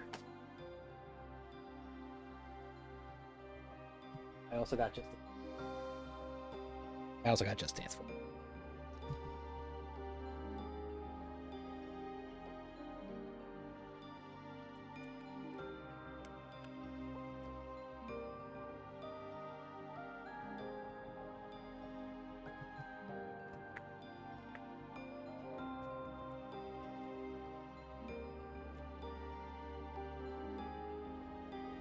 I had another Just Dance game, and I threw it back. It was like Just Dance Kids or something like that. But I thought about it for approximately 5 seconds and was like, wait a minute. It's going to be like Kids Bop's versions of already bad, like, pop music that I already probably don't like that much. This is a terrible idea. I don't actually want this, so I threw it back. I bought the wrong game here. I got all my Wii shovelware mixed up. This is Winter Sports: The Ultimate Challenge. I meant to buy Mountain Sports. Mountain Sports is the one I was looking for. Winter Sports, they got me. They got me.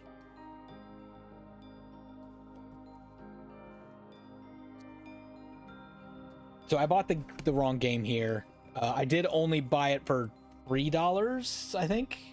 I think I bought it for $3, so like not a huge loss to get the wrong game here, but yeah, I did not mean to buy this game.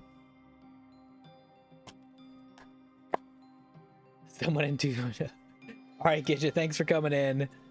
Enjoy your noms. I will also have noms, and then I will also be in another stream that you might be in later as well when Jarbatrov goes live for some Jackbox games tonight. I'm assuming Tuesday should be.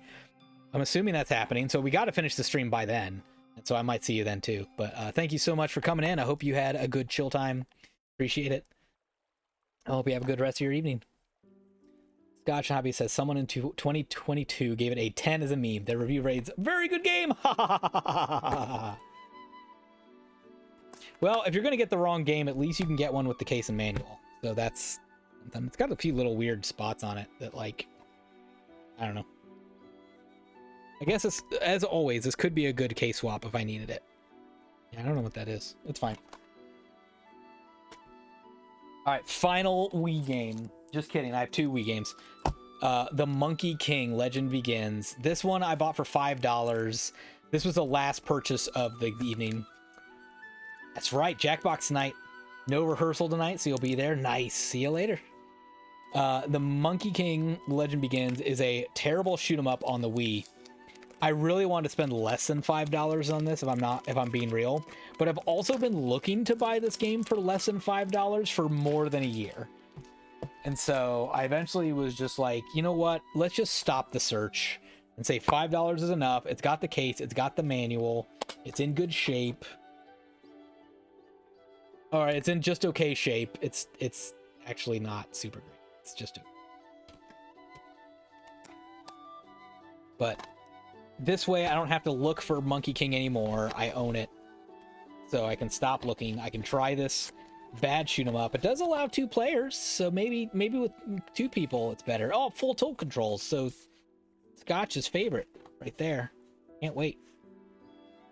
IGN gave Kawasaki Jetski a 20. Quote, in no way does it serve as any sort of substitute for the real thing. All right, final Wii game. This is one that Scotch and Hobbies would be interested in, or already bought himself. Resident Evil Dark Side Chronicles. This is another one. I've been trying to get this for a year and a half at least. I remember trying to get it for last spooky season. Not this most recent one, but the one before that, and couldn't find it for cheap enough. I've been trying to get it for like $20 to $25, something like that. I decided this $30 price tag was enough to say, you know what, fine, geez, I'm done. And I kind of gave up on it and just overspent in my head. I mean, $30 is probably lower than what this goes for, actually. But sometimes it just happens. You're just like, if I want to buy this game, play this game, you just got to spend money on it.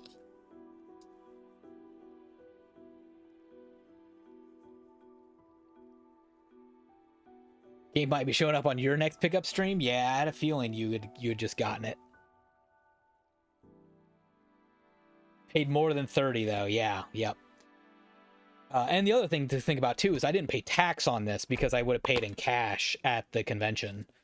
So that was another nice bonus. The disc is pretty good. Pretty good. 4 out of 5.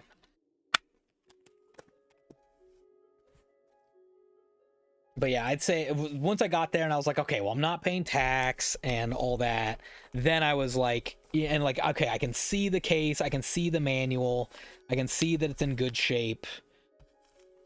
Let's go ahead and get it for 30 bucks and move on with our lives. Do you ever get that way about like things on your wish list, even if they're not video games? Is you just get to a point where you're like, look, the only way I can move on from, by the way, I did get some crime off here. The only way I can move on from my life is if I just buy this thing that I've been looking at forever. Oh, there's another $30 sticker I missed. Let me grab that real quick.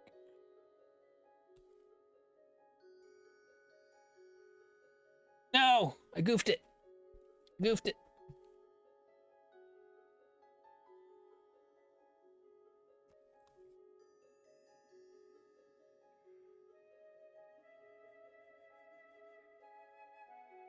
Oh, no, I really goofed it. Come to think of it. Give me that back.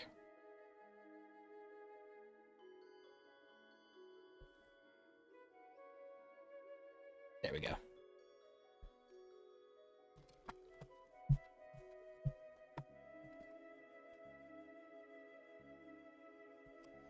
All right, give that a good wiping. Part of you wants to save it for next year, and part of me wants to play it just now because you did really like Umbrella Chronicles. Yeah, it's a tough call. Okay, so I actually decided I'm going to save this little $30 sticker because I wanted to remind myself that I paid 30 bucks for that. Oop, I missed a tiny bit of a sticker goo.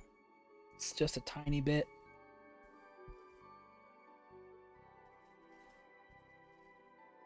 Looks like the previous owner missed that tiny bit of sticker goo, actually. Oh, yeah, and then I didn't catch this till I got home. The case actually has a tiny chip in it. I was like, ah, dang it. So, again, one of those Biggest Losers or Zumba games or whatever, I'm going to do a case swap with this anyway. So after I spent all that time cleaning it, I'm probably swapping cases on this with something else. Because this has a little, yeah, this little ding in it. Dang it.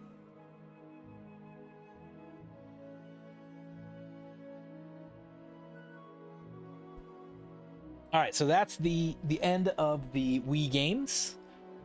Next up to show off is going to be original Xbox games. So, original Xbox. I have an extremely small selection of original Xbox games. But these were all $1 each. And again, I started to think like, now wait a minute, for $1. Yeah, good thing I have a Zumba case. Good thinking, past Chad. Way to get that Zumba game. And sometimes, yeah, you buy things for a little more than what you could online just because you see it in the store and you see it in its current condition. Yep, for sure.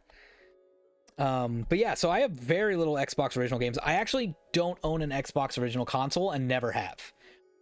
But Xbox 360 is backwards compatible with like, I don't know, 60, 80% of the original Xbox library or something.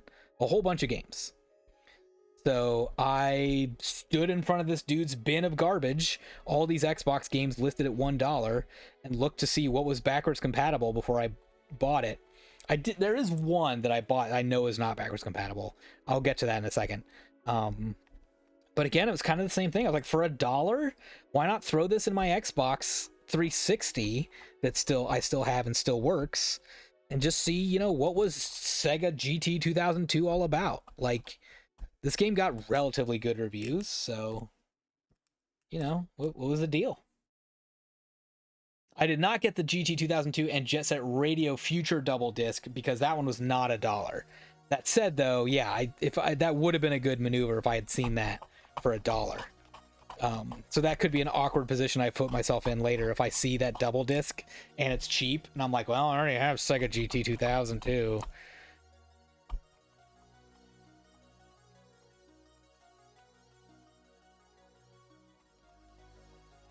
But that would have been nice to get that double pack version too. I don't think I knew there was a double pack version at the exact moment I was standing in front of the thing too, because again, I don't have an Xbox original and I'm not that well versed on its library, especially the exclusives. Really don't know much about the exclusives.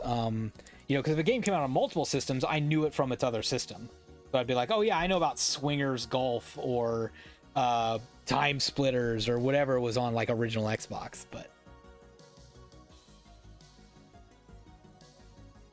And the double disc usually does go for like $10, which ain't bad. Yeah, so you know, heck, maybe I'll get just the Future Edition or the Jet Set Radio game for like $1 or $2, and I'll just shove it in this case and say good enough. And yeah, GT 2002 is actually fun if you like racing games. Solid racer. Never beaten it, but dabbled it. That's kind of what I was thinking. For $1, I'll dabble.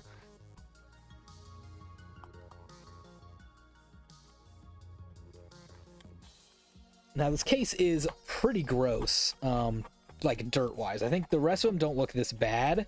I do think this seller probably was a smoker, because there's a little bit of like just kind of discoloration on most of these games that, you know, we'll see if I can get it off or not.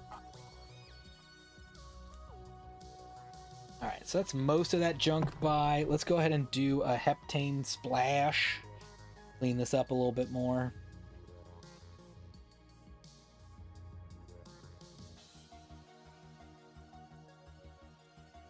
But yeah, figured I'd just add a few original Xboxes to my collection so I can do some more of that research.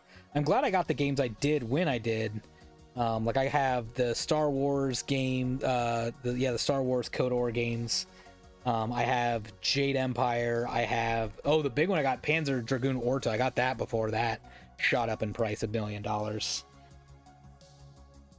I got those like when the Xbox 360 was out. I grabbed a few big hitters, thankfully. Oh yeah, this is a little bit of sticker goo. Let me see what I can do on this. I might need more heptane.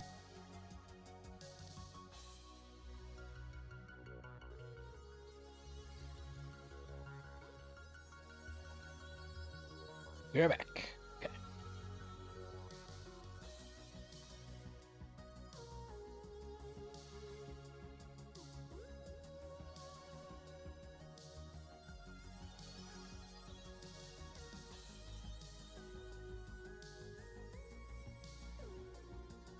Gonna hit up a few of the bad spots while you're away.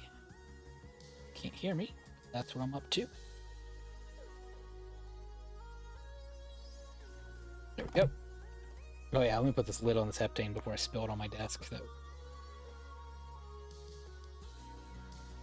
Then we're gonna get a fresh paper towel and really clean off this case because it's gross.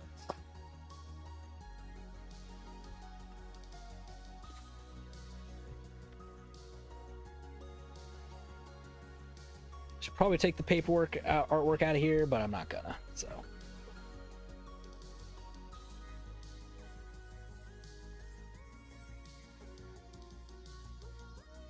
Wow, that's actually not as bad as I thought it was. Or I'm not getting it off. One of the two. Maybe Xbox games were just brown, you know? I don't know.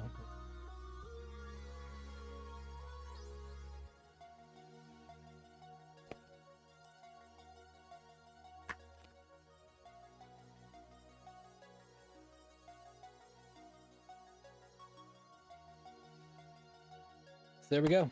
Sega GT 2002. Oh yeah, that case is weird. Okay, we got it.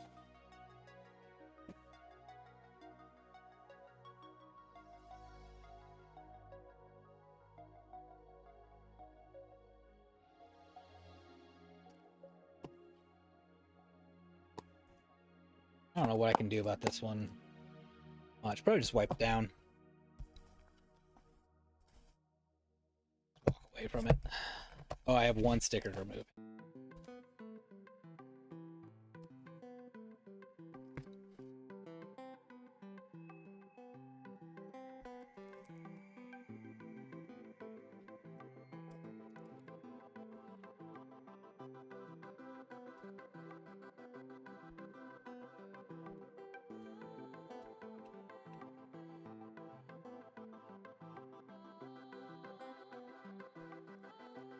This time I'm going to go all the way around this dang sticker before I peel it off because I know it's just going to rip on me. So we've learned our lesson. We're going to take a big lap around the outside and then start to peel it. Not before that.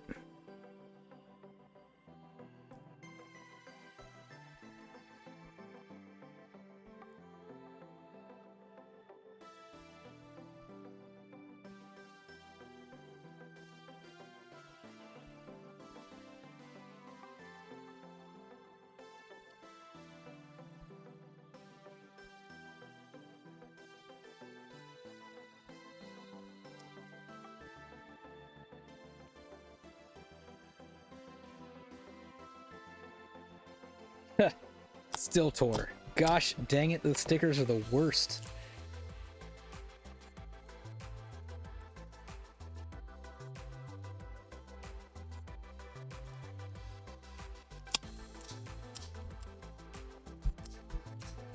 How? How are you still stuck?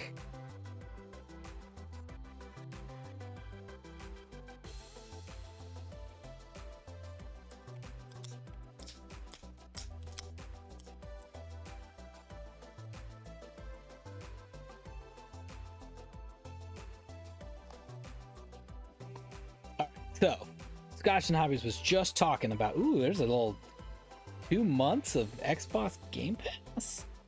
2 month trial. Unused code in there. Nice. But yeah, Scotch and Hobbies was just talking about your 2-in-1 pack. So I want to show off. I got the NCAA 2005 / Topspin double pack for $1. Now it does have, you can very visibly see water damage to the case. But inside looks okay. I think just the outside got some water damage, but I also don't see any mold. I just see damage. So for $1, I decided to get this one. Why not?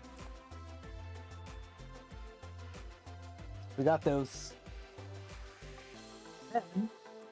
Why not double up on the old NCAA football experience and get 2006? Why not? Why not?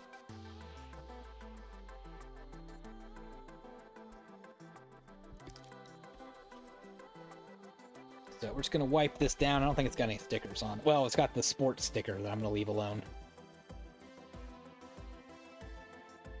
There's a little bit of a goo up there. Let's see if I can get that off real quick.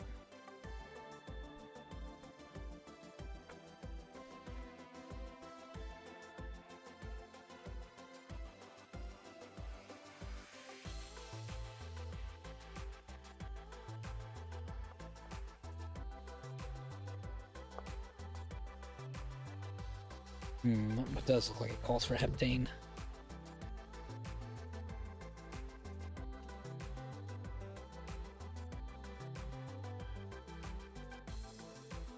Side. You're back. Girlfriend just got home from work. Nice.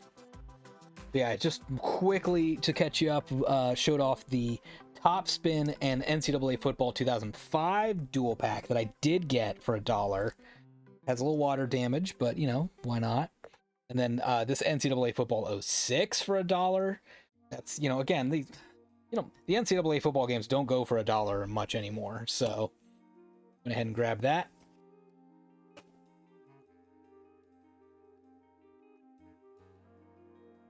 Here's the only non-backwards compatible one I got. This DDR Ultra Mix 2. I got this one because I do own, I think the first and the third. I have to double check, but I do own those, and I got them when I thought it was backwards compatible, but I thought at the very least this one might be good for a case swap because I could just put the disc of this inside another Dance Dance Revolution if I really needed to. Gotta get games. That's what. Here, that's fun. Oh no, it's gonna tear. Dang it. Thought it was in one piece.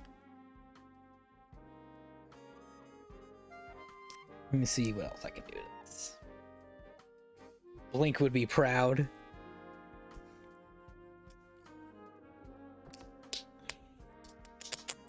Oh, there we go. Now we got off in one piece. How about that?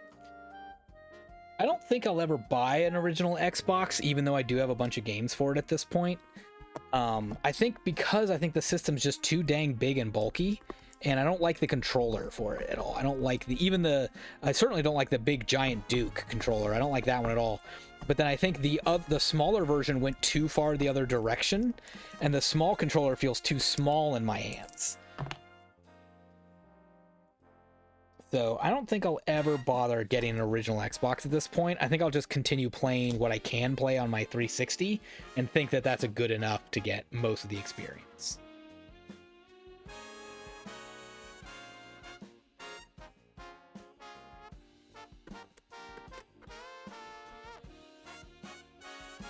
There we go. Got most of that off. Good. I'll take most of it. Any other stickers hiding them? Nope, I don't think so. All right, get a fresh paper towel and wipe this one down real quick. Oh no, 7:30. 7:28, I guess. I'm running out of time. Hopefully I don't have any more stickers left. The stickers are what really slows me down. If I just have to wipe down the case like this, that's not so bad.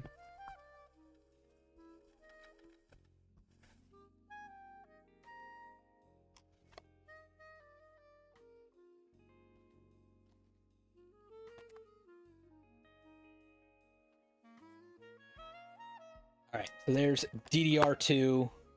It's got everything. Oh, it's got. I don't need that one. Get that.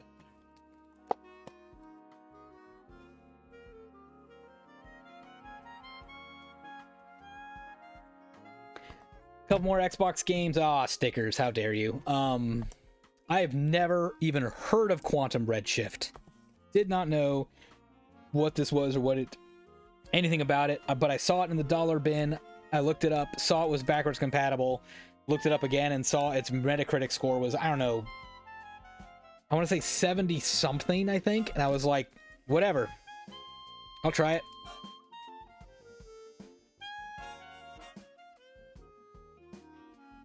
I don't know when I'll try it, but who knows? Maybe this Q game will be the future solution to one of my problems. All right, I'm just going to rip this. I was going to rip it.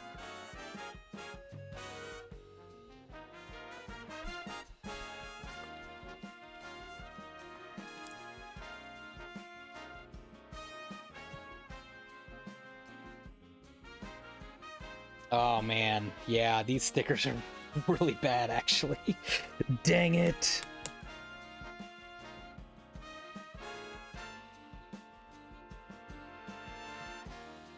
Oh no, yeah, I thought these were just gonna be quick. These are all like the thin paper on top. Not a bit of plastic at all on these, so. Maybe I'll come back to this one later. Or do it off stream. Let me at least try to get these green ones off. Oh! These stickers from 2012. Too sticky. I can get this corner off. Should. Nope.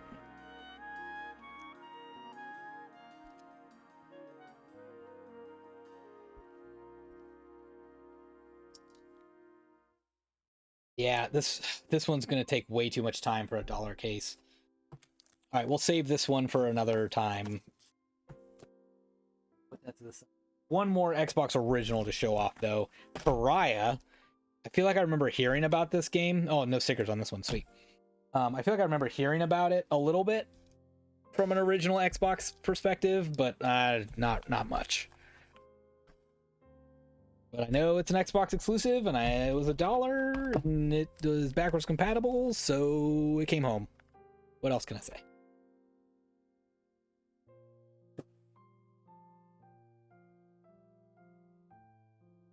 I got another Just Dance game. On purpose, even.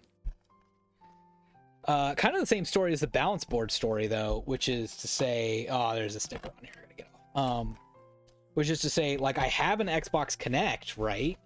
And so, what kind of cool games and experiences can you get with an Xbox Connect?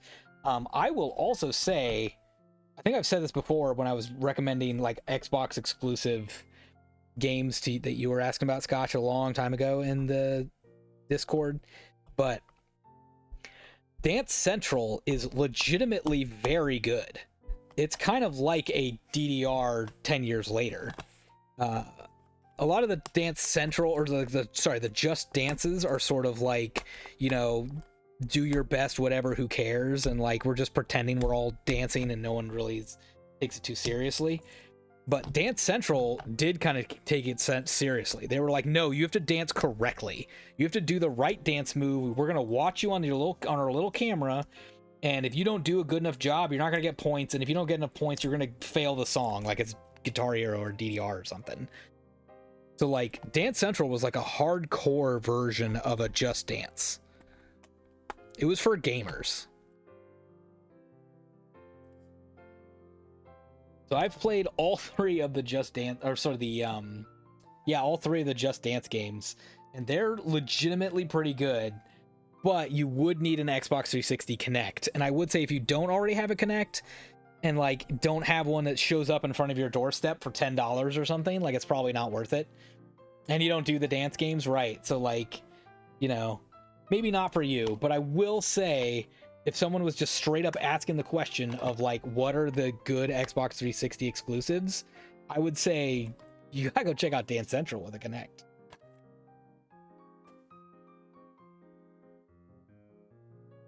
One more dollar game, Section 8. I'm not really sure what Section 8's about. I think I remember seeing this at like GameStops though for like pretty dang cheap, but like it's just yet another action shooter game on the Xbox 360. They weren't hard to find those, but that also means it can't be that bad. It's probably just as good or bad as any other exclusive Xbox 360 shooter game. So for $1, why not? If not, I got a case. A good case and manual for the Xbox 360 game for $1. Sure. Oh, you don't even have a working 360. That's right. I think that's right, because you were asking, should I get a 360? Are there console exclusives that are worth it? To which I said, I mean, Dance Central. And you're like, well, if I don't like dance games, I don't know if that sells me on it. Like, that's fair.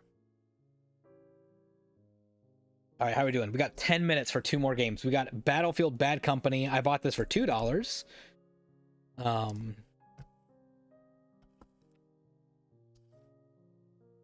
I played this once and didn't care that much for it.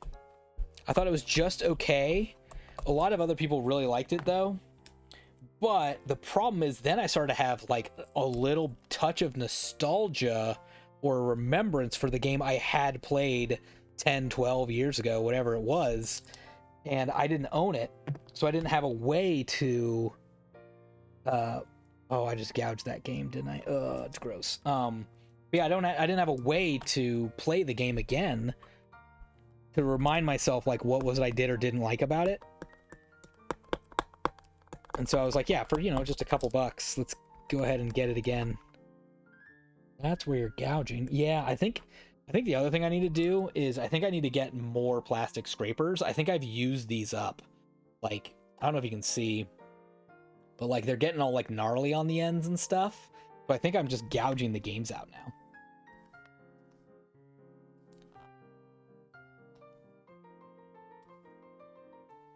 Yeah, it sounds right. The console would need exclusives outside of Halo and Gears to get you to buy one these days.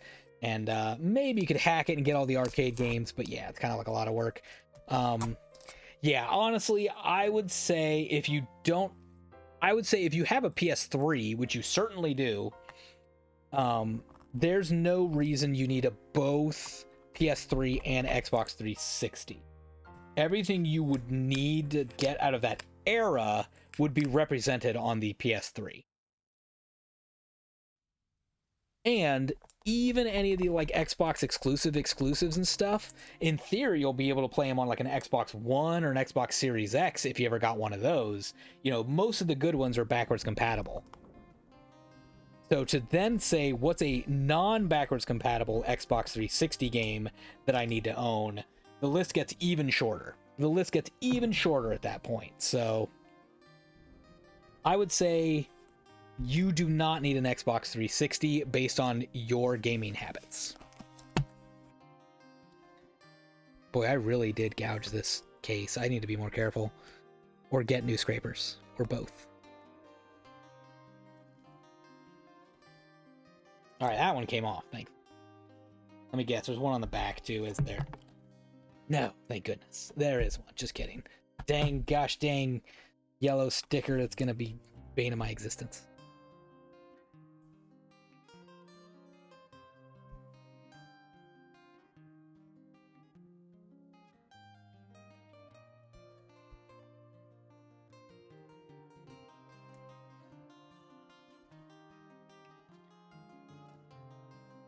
I am rushing and screwing up the cases. You're right. I'm like trying so hard to get it done by 7:45. This is my own fault. I'm going too fast.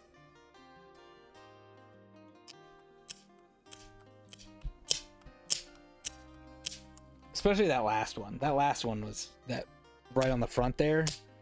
That was bad. I should not have done that.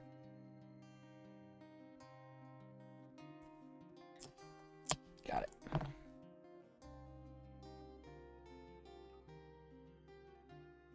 All right. I mean, yeah, except for the little goofs up here. Not bad. Not bad. All right. The final game of the haul to show off. One I'm a little bit proud of is Resonance of Fate for $10.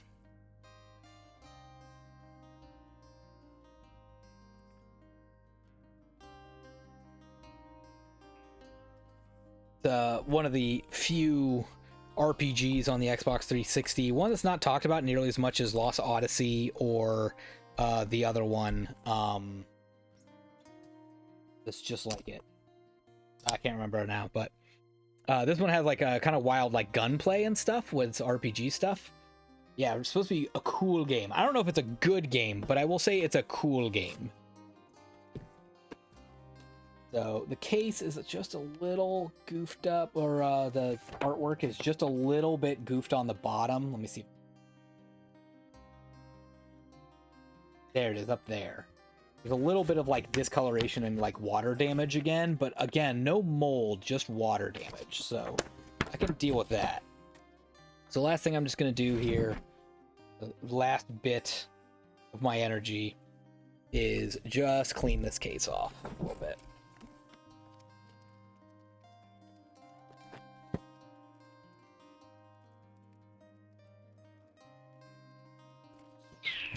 Go, and then I might even reach into the inside a little bit here and see if I can get somewhere where that like water damage was, just to make sure we're good. Oh yeah, we got a bunch of color off of here. So yeah, we got something gross came off of this one.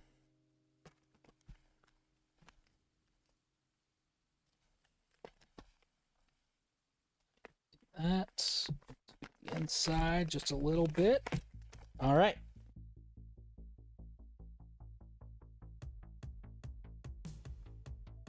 Should be good. Put our artwork back inside. Hopefully right side up. We'll let that be a future mystery. There we go.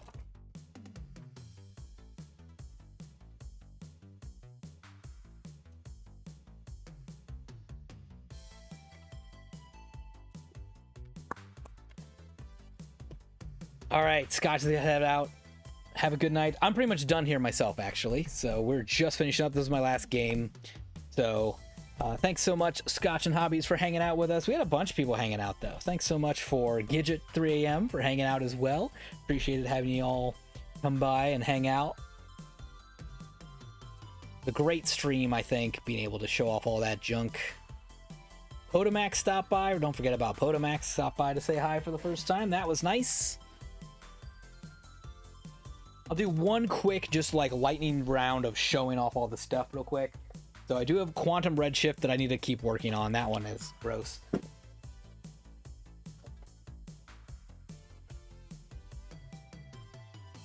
But other Xbox 360 games, we showed off Resonance of Fate. We got Battlefield Bad Company Platinum Hits Edition. We got Section 8. And we got Just Dance 2016. All for very cheap. On the original Xbox, we got Pariah. We got Dance Dance Revolution Ultimate 2. We got NCAA Football 2006. We got 2005, as well as Top Spin. We got GTA 2002 on the original Xbox. On the GameCube, we got a All-Star Baseball 2002 for a good case swap. We got NFL Blitz 2003. Then we got 3 cool Japanese games like WarioWare in Japanese, Donkey Konga 2 in Japanese, and the case and manual for Super Mario Strikers.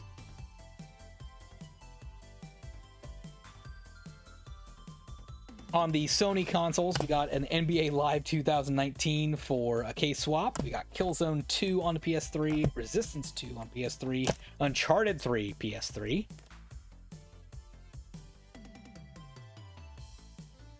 And then Wii games, the big one was Resident Evil Umbrella Chronicles. We got the Monkey King.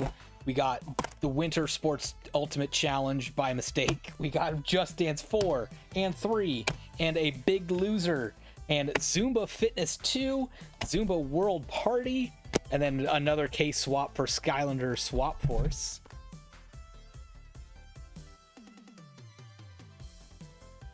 And then for Nintendo, we got Super Mario Bros. Duck Hunt World Class Track Meet. We got a garbage copy of Adventure Bayou Billy. Got Chippendale Rescue Rangers. There's a good one. We got Fester's Quest. There's a good one. Got NES Open. Love some old Mario Golf stuff. Marble Madness. I'm excited to play that one. Right, probably first out of the whole dang pile. And then Rad Racer 2, as well as over here. There it is. Over here, we have Mega Man 4 that we barely got working after setting it on and off about 1,000 times. So that was it. That was our haul. That was all the stuff. We did it. We did it. All right. Thanks so much, everybody. That's going to do it for me. I'm not going to rate us anywhere because where I want to rate us is not started yet, but we're going to go to the Jarbachov stream next. And by next, I mean at 8 o'clock when he goes live, I will go join. That means I have 15 minutes to go find dinner, so I'm ready in time for that. So thanks so much, everybody, for joining. I hope everyone has a great week ahead. If I don't see you before then, have a great Thanksgiving. Hope you find, I mean, if you, assuming you're American, that's actually a big assumption of mine I'm making.